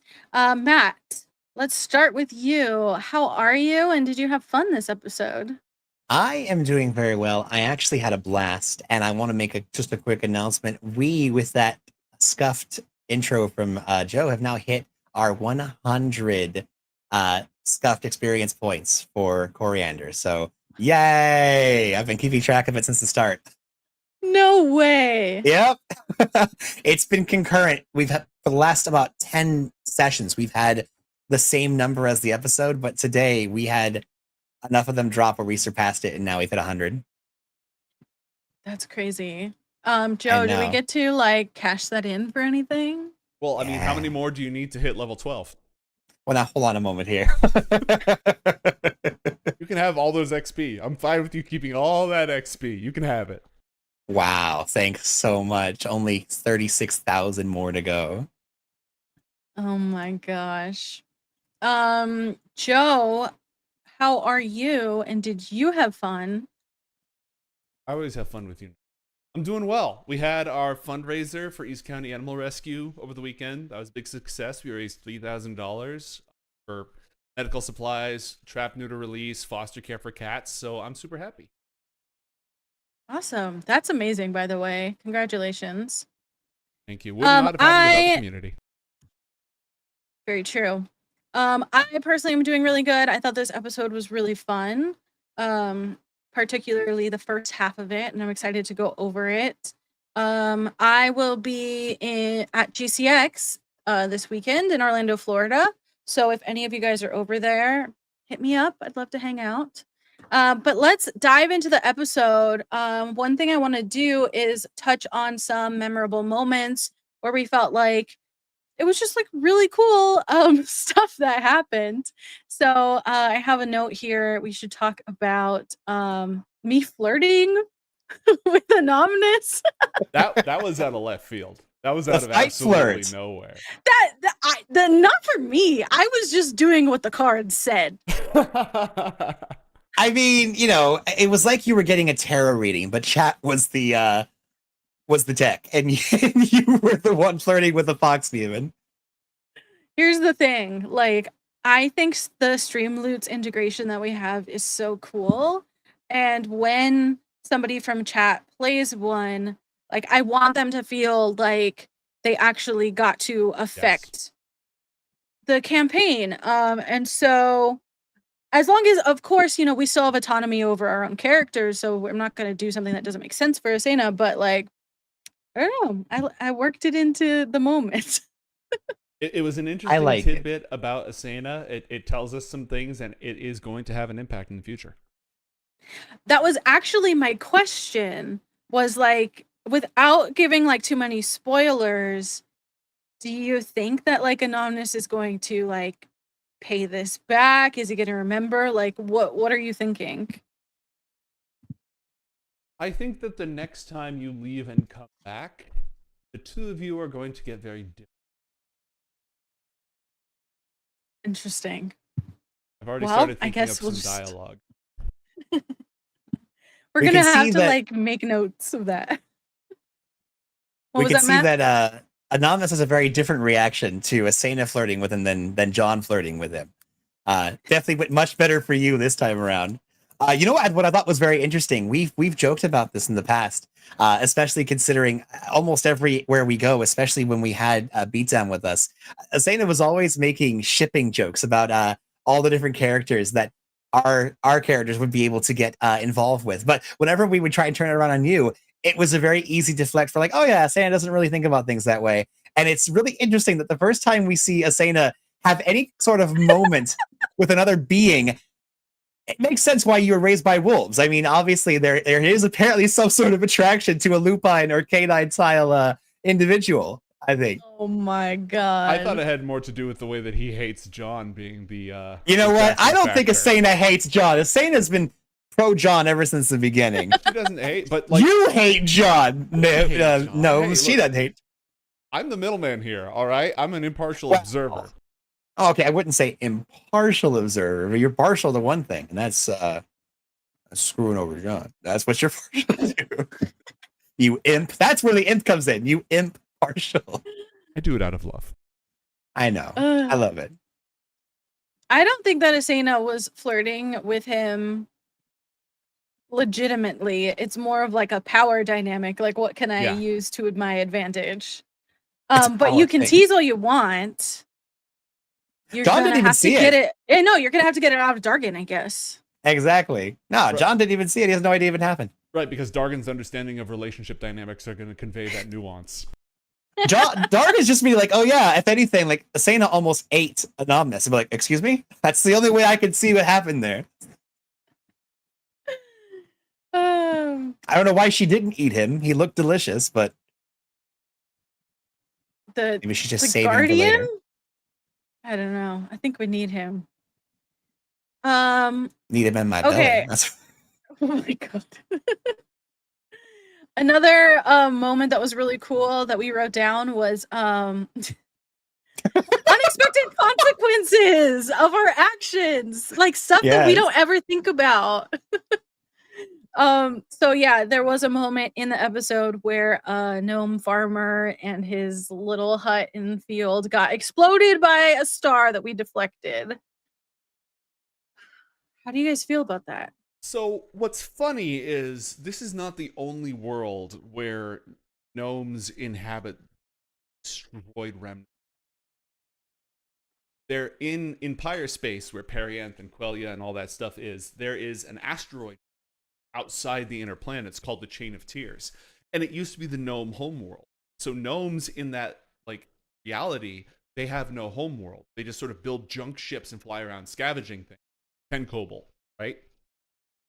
So when I was just like, okay, we redirect this star, and chat played an Innocence in Danger card, I was just spitballing who would be the survivor of this dead world, and that kind of prompted me, and I was like, you're right, it has to be a gnome. Also, we have the not so secret joke lore that Anakra was inhabited by a bunch of space gnomes. They traveled from across the stars. So we have a thing about forlorn and long lost space gnomes that try to have a new life and just end up. Look, the gnomes torment gnomes. Our gnomes, and all he does is find ways to make their lives terrible. You know, gnomes are the Peter Parker of Casters and Castles games, and Joe, you are the Marvel just crapping on them constantly. They can't buy a break. These poor forlorn gnomes. Uncle Ben will always die in every reality. It's a canon Oh event. my The gnomes hates gosh. the gnomes. You're also tormented by them, so that's where I thought that you just wanted to get your revenge. Mm-hmm. Oh, it was literally just like an archetype, a recurring trope of gnomes and destroyed homeworlds. So how about this one? Is this moment gonna have implications? I think it has to, mostly because I don't want to waste it. You know what I mean? And Yeah. I joked about this gnome ending up becoming like this recurring villain. I curse you for blowing up my home. It doesn't necessarily have to be that, but I feel like this is a moment I want to hold on. Maybe something more meaningful. We'll see. So you're saying You're we gonna have kind to of write it replaced down. our poor cabbie driver that we were always just constantly dunking on in Northport, and now we have this space gnome for our astral adventures. Yes. Who's just always gonna like Rocco is gonna crash into his astral ship and he's trying to like he's gonna be on the astral Titanic trying to go to the new land to find a new home and they're gonna hit Rocco like an iceberg. It's gonna just keep happening. So what you're saying is there's eventually going to be Castles and Castles one shot where it's going to be you one-on-one DMing with a different person playing this gnome, going on these.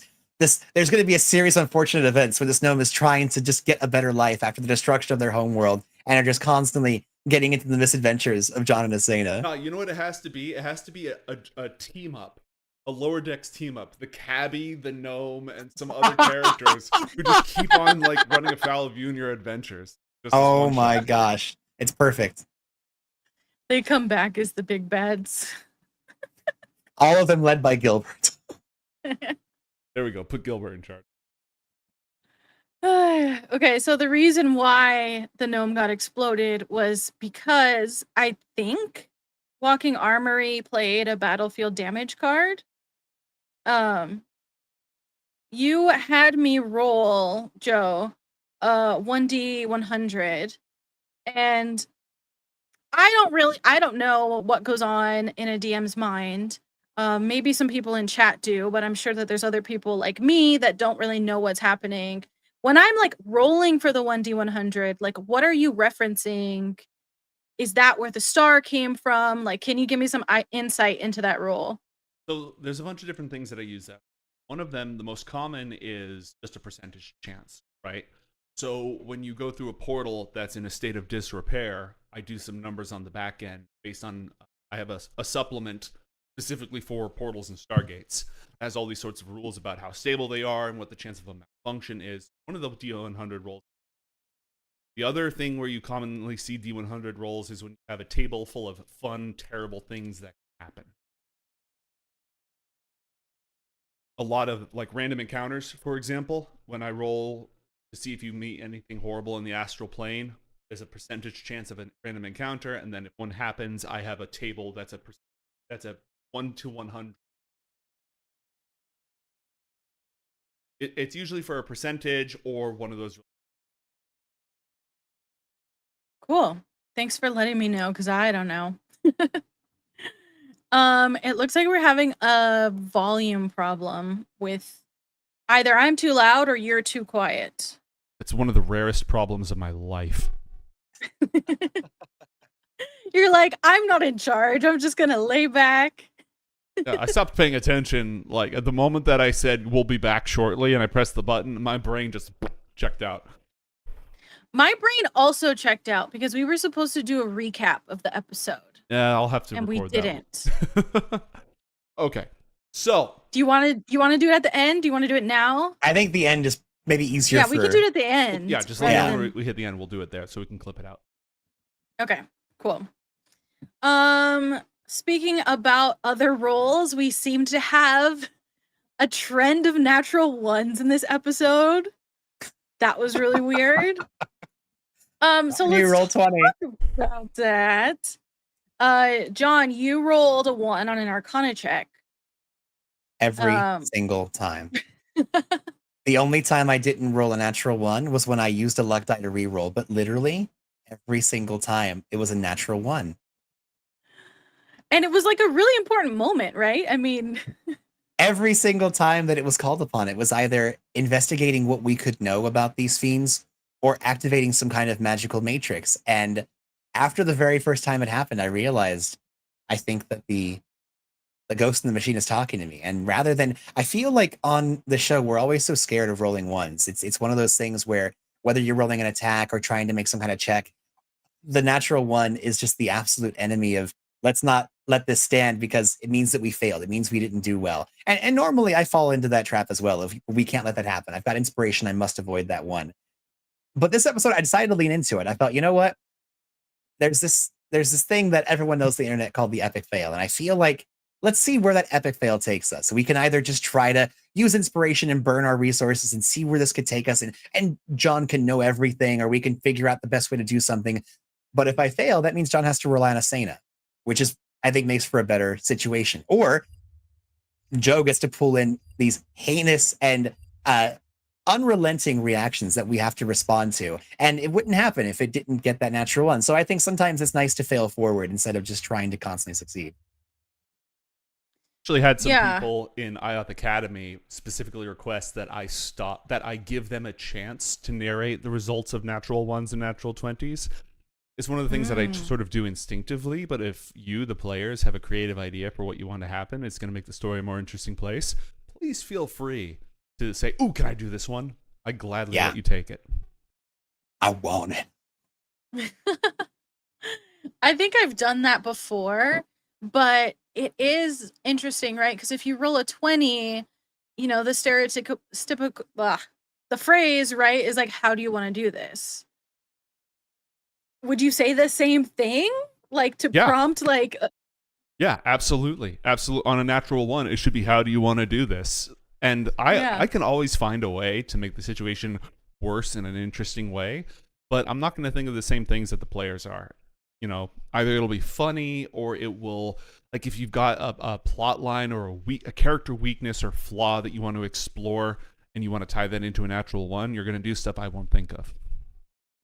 Well, and the best part is too, for a natural 20, a natural one, technically a natural 20 should be that you don't necessarily succeed. It's the best possible outcome for what you tried. And the same thing, a natural one wouldn't mean that you failed. It's the worst possible outcome. So technically, let's say if you were trying to like seduce a king and you're like, oh yeah, you're not going to get their kingdom with a natural 20, but you could become like a very close friend, much like John had insinuated himself among Indoglad's court with that just chance meeting. Or if you roll a natural one, you could try to seduce a monarch, and it turns out maybe they love you. They love you so much, in fact, that they want to keep you forever. They keep you invested and involved in their courts, and they find you so precious they won't let you leave. So you got exactly what you wanted, but you made that weird genie bargain where it's not exactly what you were hoping for, and now you have another further problem to be able to resolve because of this backward success. So we talked a lot about the first half of the episode. I want to shine a light on the second half where like accessing this terminal. I'm hoping, Matt, this is something we've seen the Obsidian Tower a couple of times in this campaign, but can you speak to like the lore and the story of like this quest that you've been on for a very, very long time? Yeah, exactly. I mean, we knew going into this when we were pitching the idea for the show to you and Beatdown back then, and even up through now, a lot of jokes were being made about John's age. Like the idea of how long has John been on this quest, and when did Asena and all the rest of our companions join into it?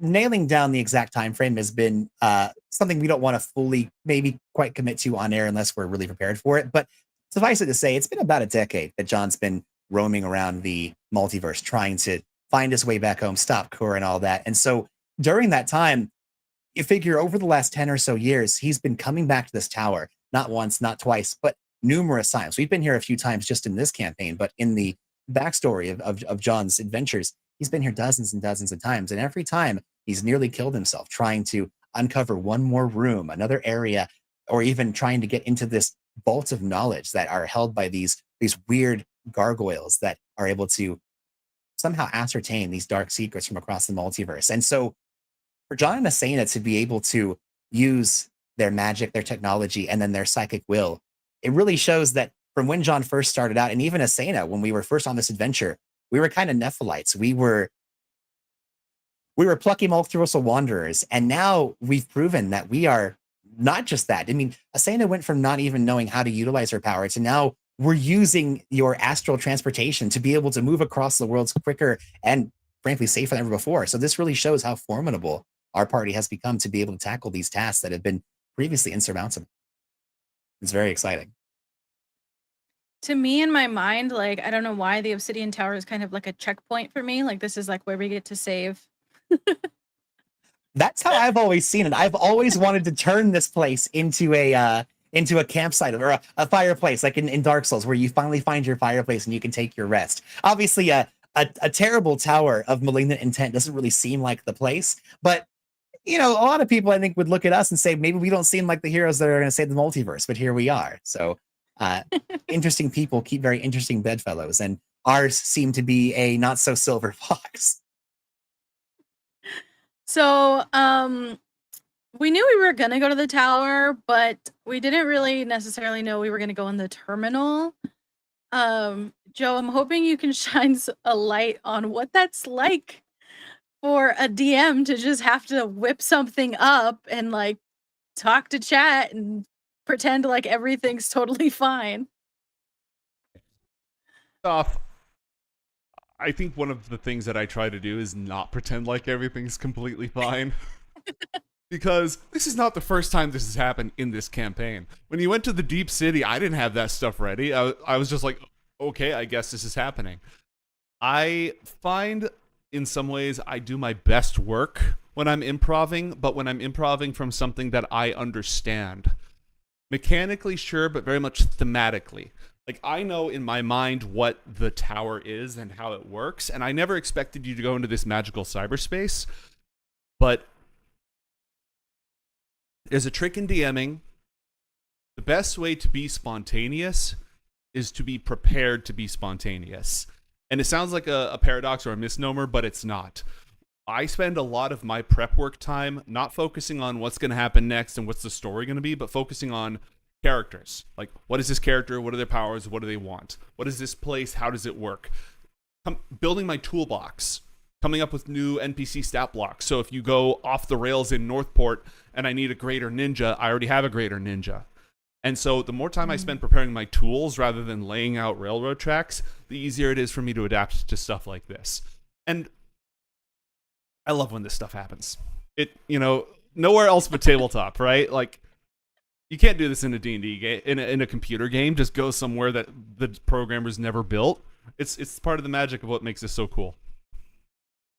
Well, you did a really great job. I think that the way that it turned out was really, really cool.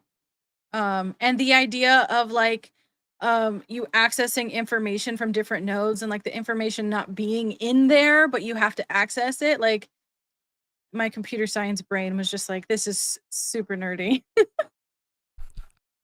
I used to run a cyberpunk campaign, and it helps from there. Oh, that's true. What were you gonna say, Matt? I was going to ask a follow-up question, just because I know where we might be leading. Mate, right now we've been in a very big sandbox situation, like with you and your game prep, like Janessa was asking. When I know we haven't really revealed everything that's going to be happening going forward, but as things begin to change with the nature of our show, are you going to still keep prepping the same way you've done, or as things tend to get modified, are you going to have a different approach to how you want to do your game prep? Probably going to prep more like I did Book of Dawn. Book of Dawn was more structured, even when things went completely berserk. I think the main difference is it's not going to be scripted, but I am going to be more frank with you about, by this episode, like, we have this many episodes for this plot line, and I don't have a set way that this plot line is going to happen, but that we do need to sort of focus things and voluntarily curtail our options. If we want, as a group, to tell a story about the Spider Moon, we need to, as a group, agree not to go completely off the base and decide to explore the temples of Verdura for no connected reason during that time. Yeah. And I love the sandbox nature of it, but we are going to be focusing a little bit more on those focused narratives. So going into the Dark Matrix on a whim, probably not as in the cards. Like, I'm going to tell you, when we're done with this, I'm going to tell you exactly how many episodes we have to get to plot point B, and it's like, you guys, we have this much time. I'm down for going off the rails, but by this episode, we got to be here. My first thought when we went to the terminal was like, oh no, are we going to get out in time? Okay, in my defense, I thought it was just going to be a check. I didn't think we were going to go on an adventure to the Dark Matrix. But when you pitched the Dark Matrix, I couldn't say, actually, I just wanted to make a check and move on. That was, well, if you offer me Dark Matrix, I'm going to say yes. And how much of it we're going to get to explore. So the Infernal Tower is a mega dungeon, and there are things in there that are just ridiculously powerful, game-breaking stuff. So I've always wanted it to be gritty and involved and complicated to get stuff out of it. So probably what's going to happen here is, I don't know if you're going to go kill the mother brain in this session. I think what's likely is you're going to find your way towards it, get some crucial information, and be like, in season X, we'll do Death of the Mother Brain, right? So I think this is going to be like dipping your toes in, getting some stuff. By the next episode, we got to get out of here. We got to go back to Northport and rescue Hank McCarthy. But this is sort of opened up the world in that way. I love it. Yeah, that's a good idea.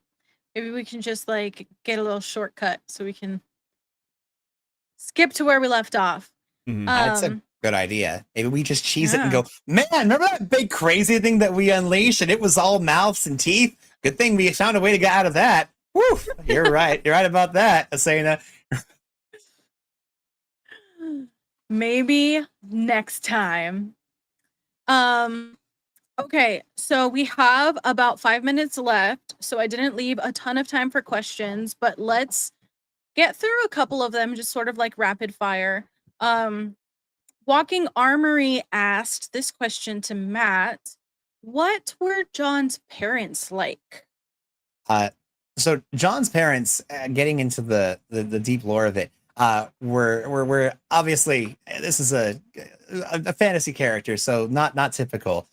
His father was an entity known as a Kelpie, a demonic water horse that generally drags people down into the bottoms of lakes and rivers and such, which his mother, possibly a Coriander agent, he never really found that out, but part of a secret organization that deals with the recovery and structure of magical things. She had a magical bridle, was able to tame the beast, and then eventually through a series of misadventures, they ended up falling in love, having John, and her maybe evil witch warlock patron grandmother ended up teaching John everything that he knew about his entry to magic.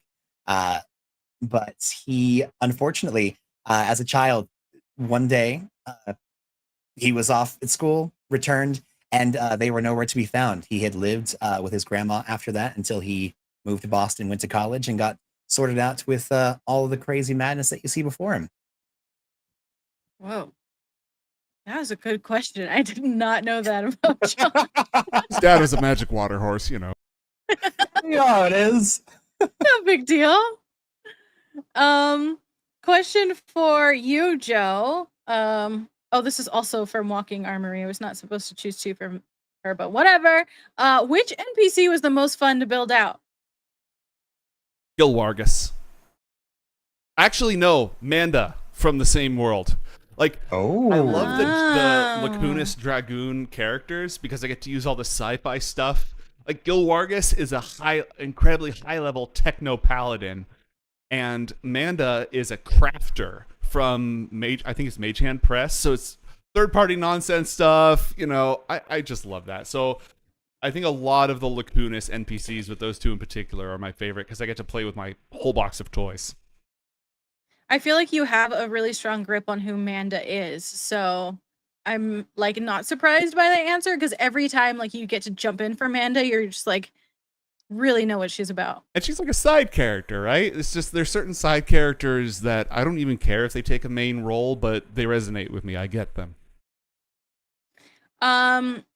Last question is from Binary or Space Braden or Matt, if you read since he changed his name. Which bad guy have you met or defeated or faced that you think has a point to their madness? We'll start with you, Matt. Oh gosh, a bad guy that had a point to their madness. I think that for me personally, it was a recent foe that we had defeated. Technically, John had defeated a long time ago, but recently we came together and destroyed the mountain that they became. Drugarca Duarte was the shadow dragon that was this super ancient, old blue dragon that ended up becoming a shadow dragon. They were effectively so old, they were practically like a dragon god in the twilight of their life, and they did not want to pass, and instead took this cult of dragon worshipping assassins. The Vudazan, I believe, is what you called them, right? Right, mate? Vignar. The Vignar, that's it. The Vignar. And they were attempting to prolong their death. They were trying to find the next stage of what it meant for them. They were both looking forward to the end, but at the same time dreading it. And I think when it gets to a point where you get that old and everything that used to make sense to you just kind of falls into this mesh of nothing. Entropy sets upon the mind and the body. And in a sense, to me, it felt like, aside from just trying to set themselves and their cult upon Lacunas and probably beyond if they would have gotten a chance to, I think John believed that Drigarca Duarte kind of lost the scope of what it was that they were actually trying to achieve and were just seeking to bring as much death as possible, and almost welcomed their end and their eventual transformation into something more, considering they were at the end of what their existence could have entailed.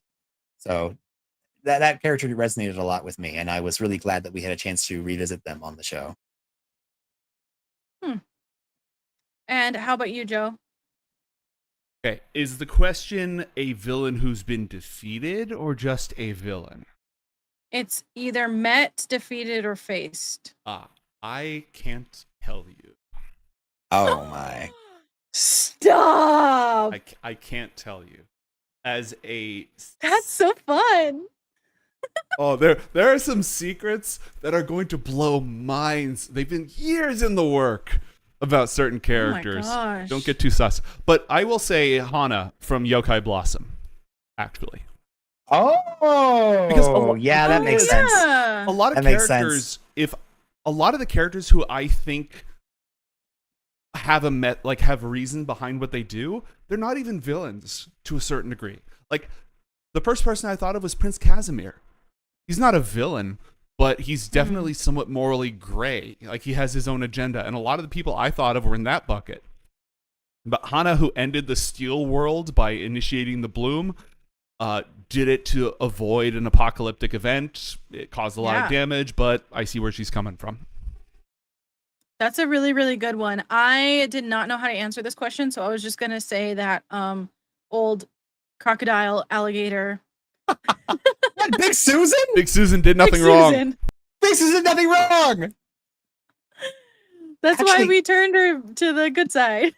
Can I actually change I realized as I was answering it, I said the opposite. I said that Drigarca Duarte had no point to their madness. So as just a quick aside, I'd like to change mine to Castor, one of the angels that was involved with Dre Dodson. They were a very sad character that were basically forced into their role. They were an evil character, obviously by choice because they had joined the Pact Malefic and had served Drayden and the Senevolker Cyst, but it was obvious that they craved some sort of end, and they were a bad tool that was aimed at at everything that Dre Dodson had hated, and it was really, to me, epic whenever we had a chance to face off, but really sad with the eventuality of what needed to take place. And I think had they not had their wits and their will stolen from them, they might have made different choices. And so it was sad to see them have to go through what they did, and it was understood what happened to them. Yeah. Well, that was just a couple of answers from us. If you guys have any more questions, be sure to ask in the Discord. I just have to mention Mama Shimada just said a scene as maybe mom, maybe evil. I don't like that you put that idea out there. Let's not think about that. And also we do have your everybody. Yeah. Ugh, that'd be so bad.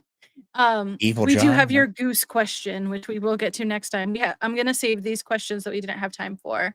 But we are running out of time, so we are going to leave you with a recap. Joe, you are up. What happened? Okay. Episode 97 of Coriander Society Adventures. Our heroes avoided a fiery death in the elemental chaos of the leftover world, broken and shattered by mysterious causes unknown. Within that universe, they came upon a portal that leads to the Obsidian Tower. But while John was attempting to repair it, a plasma wave from a destroyed star in that universe came towards them. They managed to redirect it with some tricky magic. May have destroyed some poor gnome hermit's home along the way, but, casualties happen. Upon arriving in the tower, they met with the fiendish Castellan of the Obsidian Tower, Anonymous, who has a long-seated antagonistic relationship with John. Asena, however, got real up close and personal with him with some knives in order to reestablish the power dynamic. We'll have to see what happens with that. John has long sought to pry the secrets of the Obsidian Tower forth in order to use its network of portals and the powerful dark magic and artifacts contained within. To this end, he and Asena used a combination of John's techno magic and her own astral projection to enter the magical network that suffuses the tower. Bit by bit, they have made their way through, encountering the different entities trapped inside of it that power the information network of the Obsidian Tower. Some they battled, some they pressed into service. They might be taking out a gigantic loan to establish an evil society in the world of Beacon when we get there. But one way or another, they're making their way forward, hopefully to destroy the central intelligence of that network and take it over. But they may have inadvertently unleashed some very scary things inside when they damaged a very important node of the network. What is coming for them in the physical world? We're going to have to wait till next time to find out. And you can watch that episode next Tuesday when we will be back here at twitch.tv/casters and castles. Thank you everyone for watching. For today, this case is closed. Boom. Bye.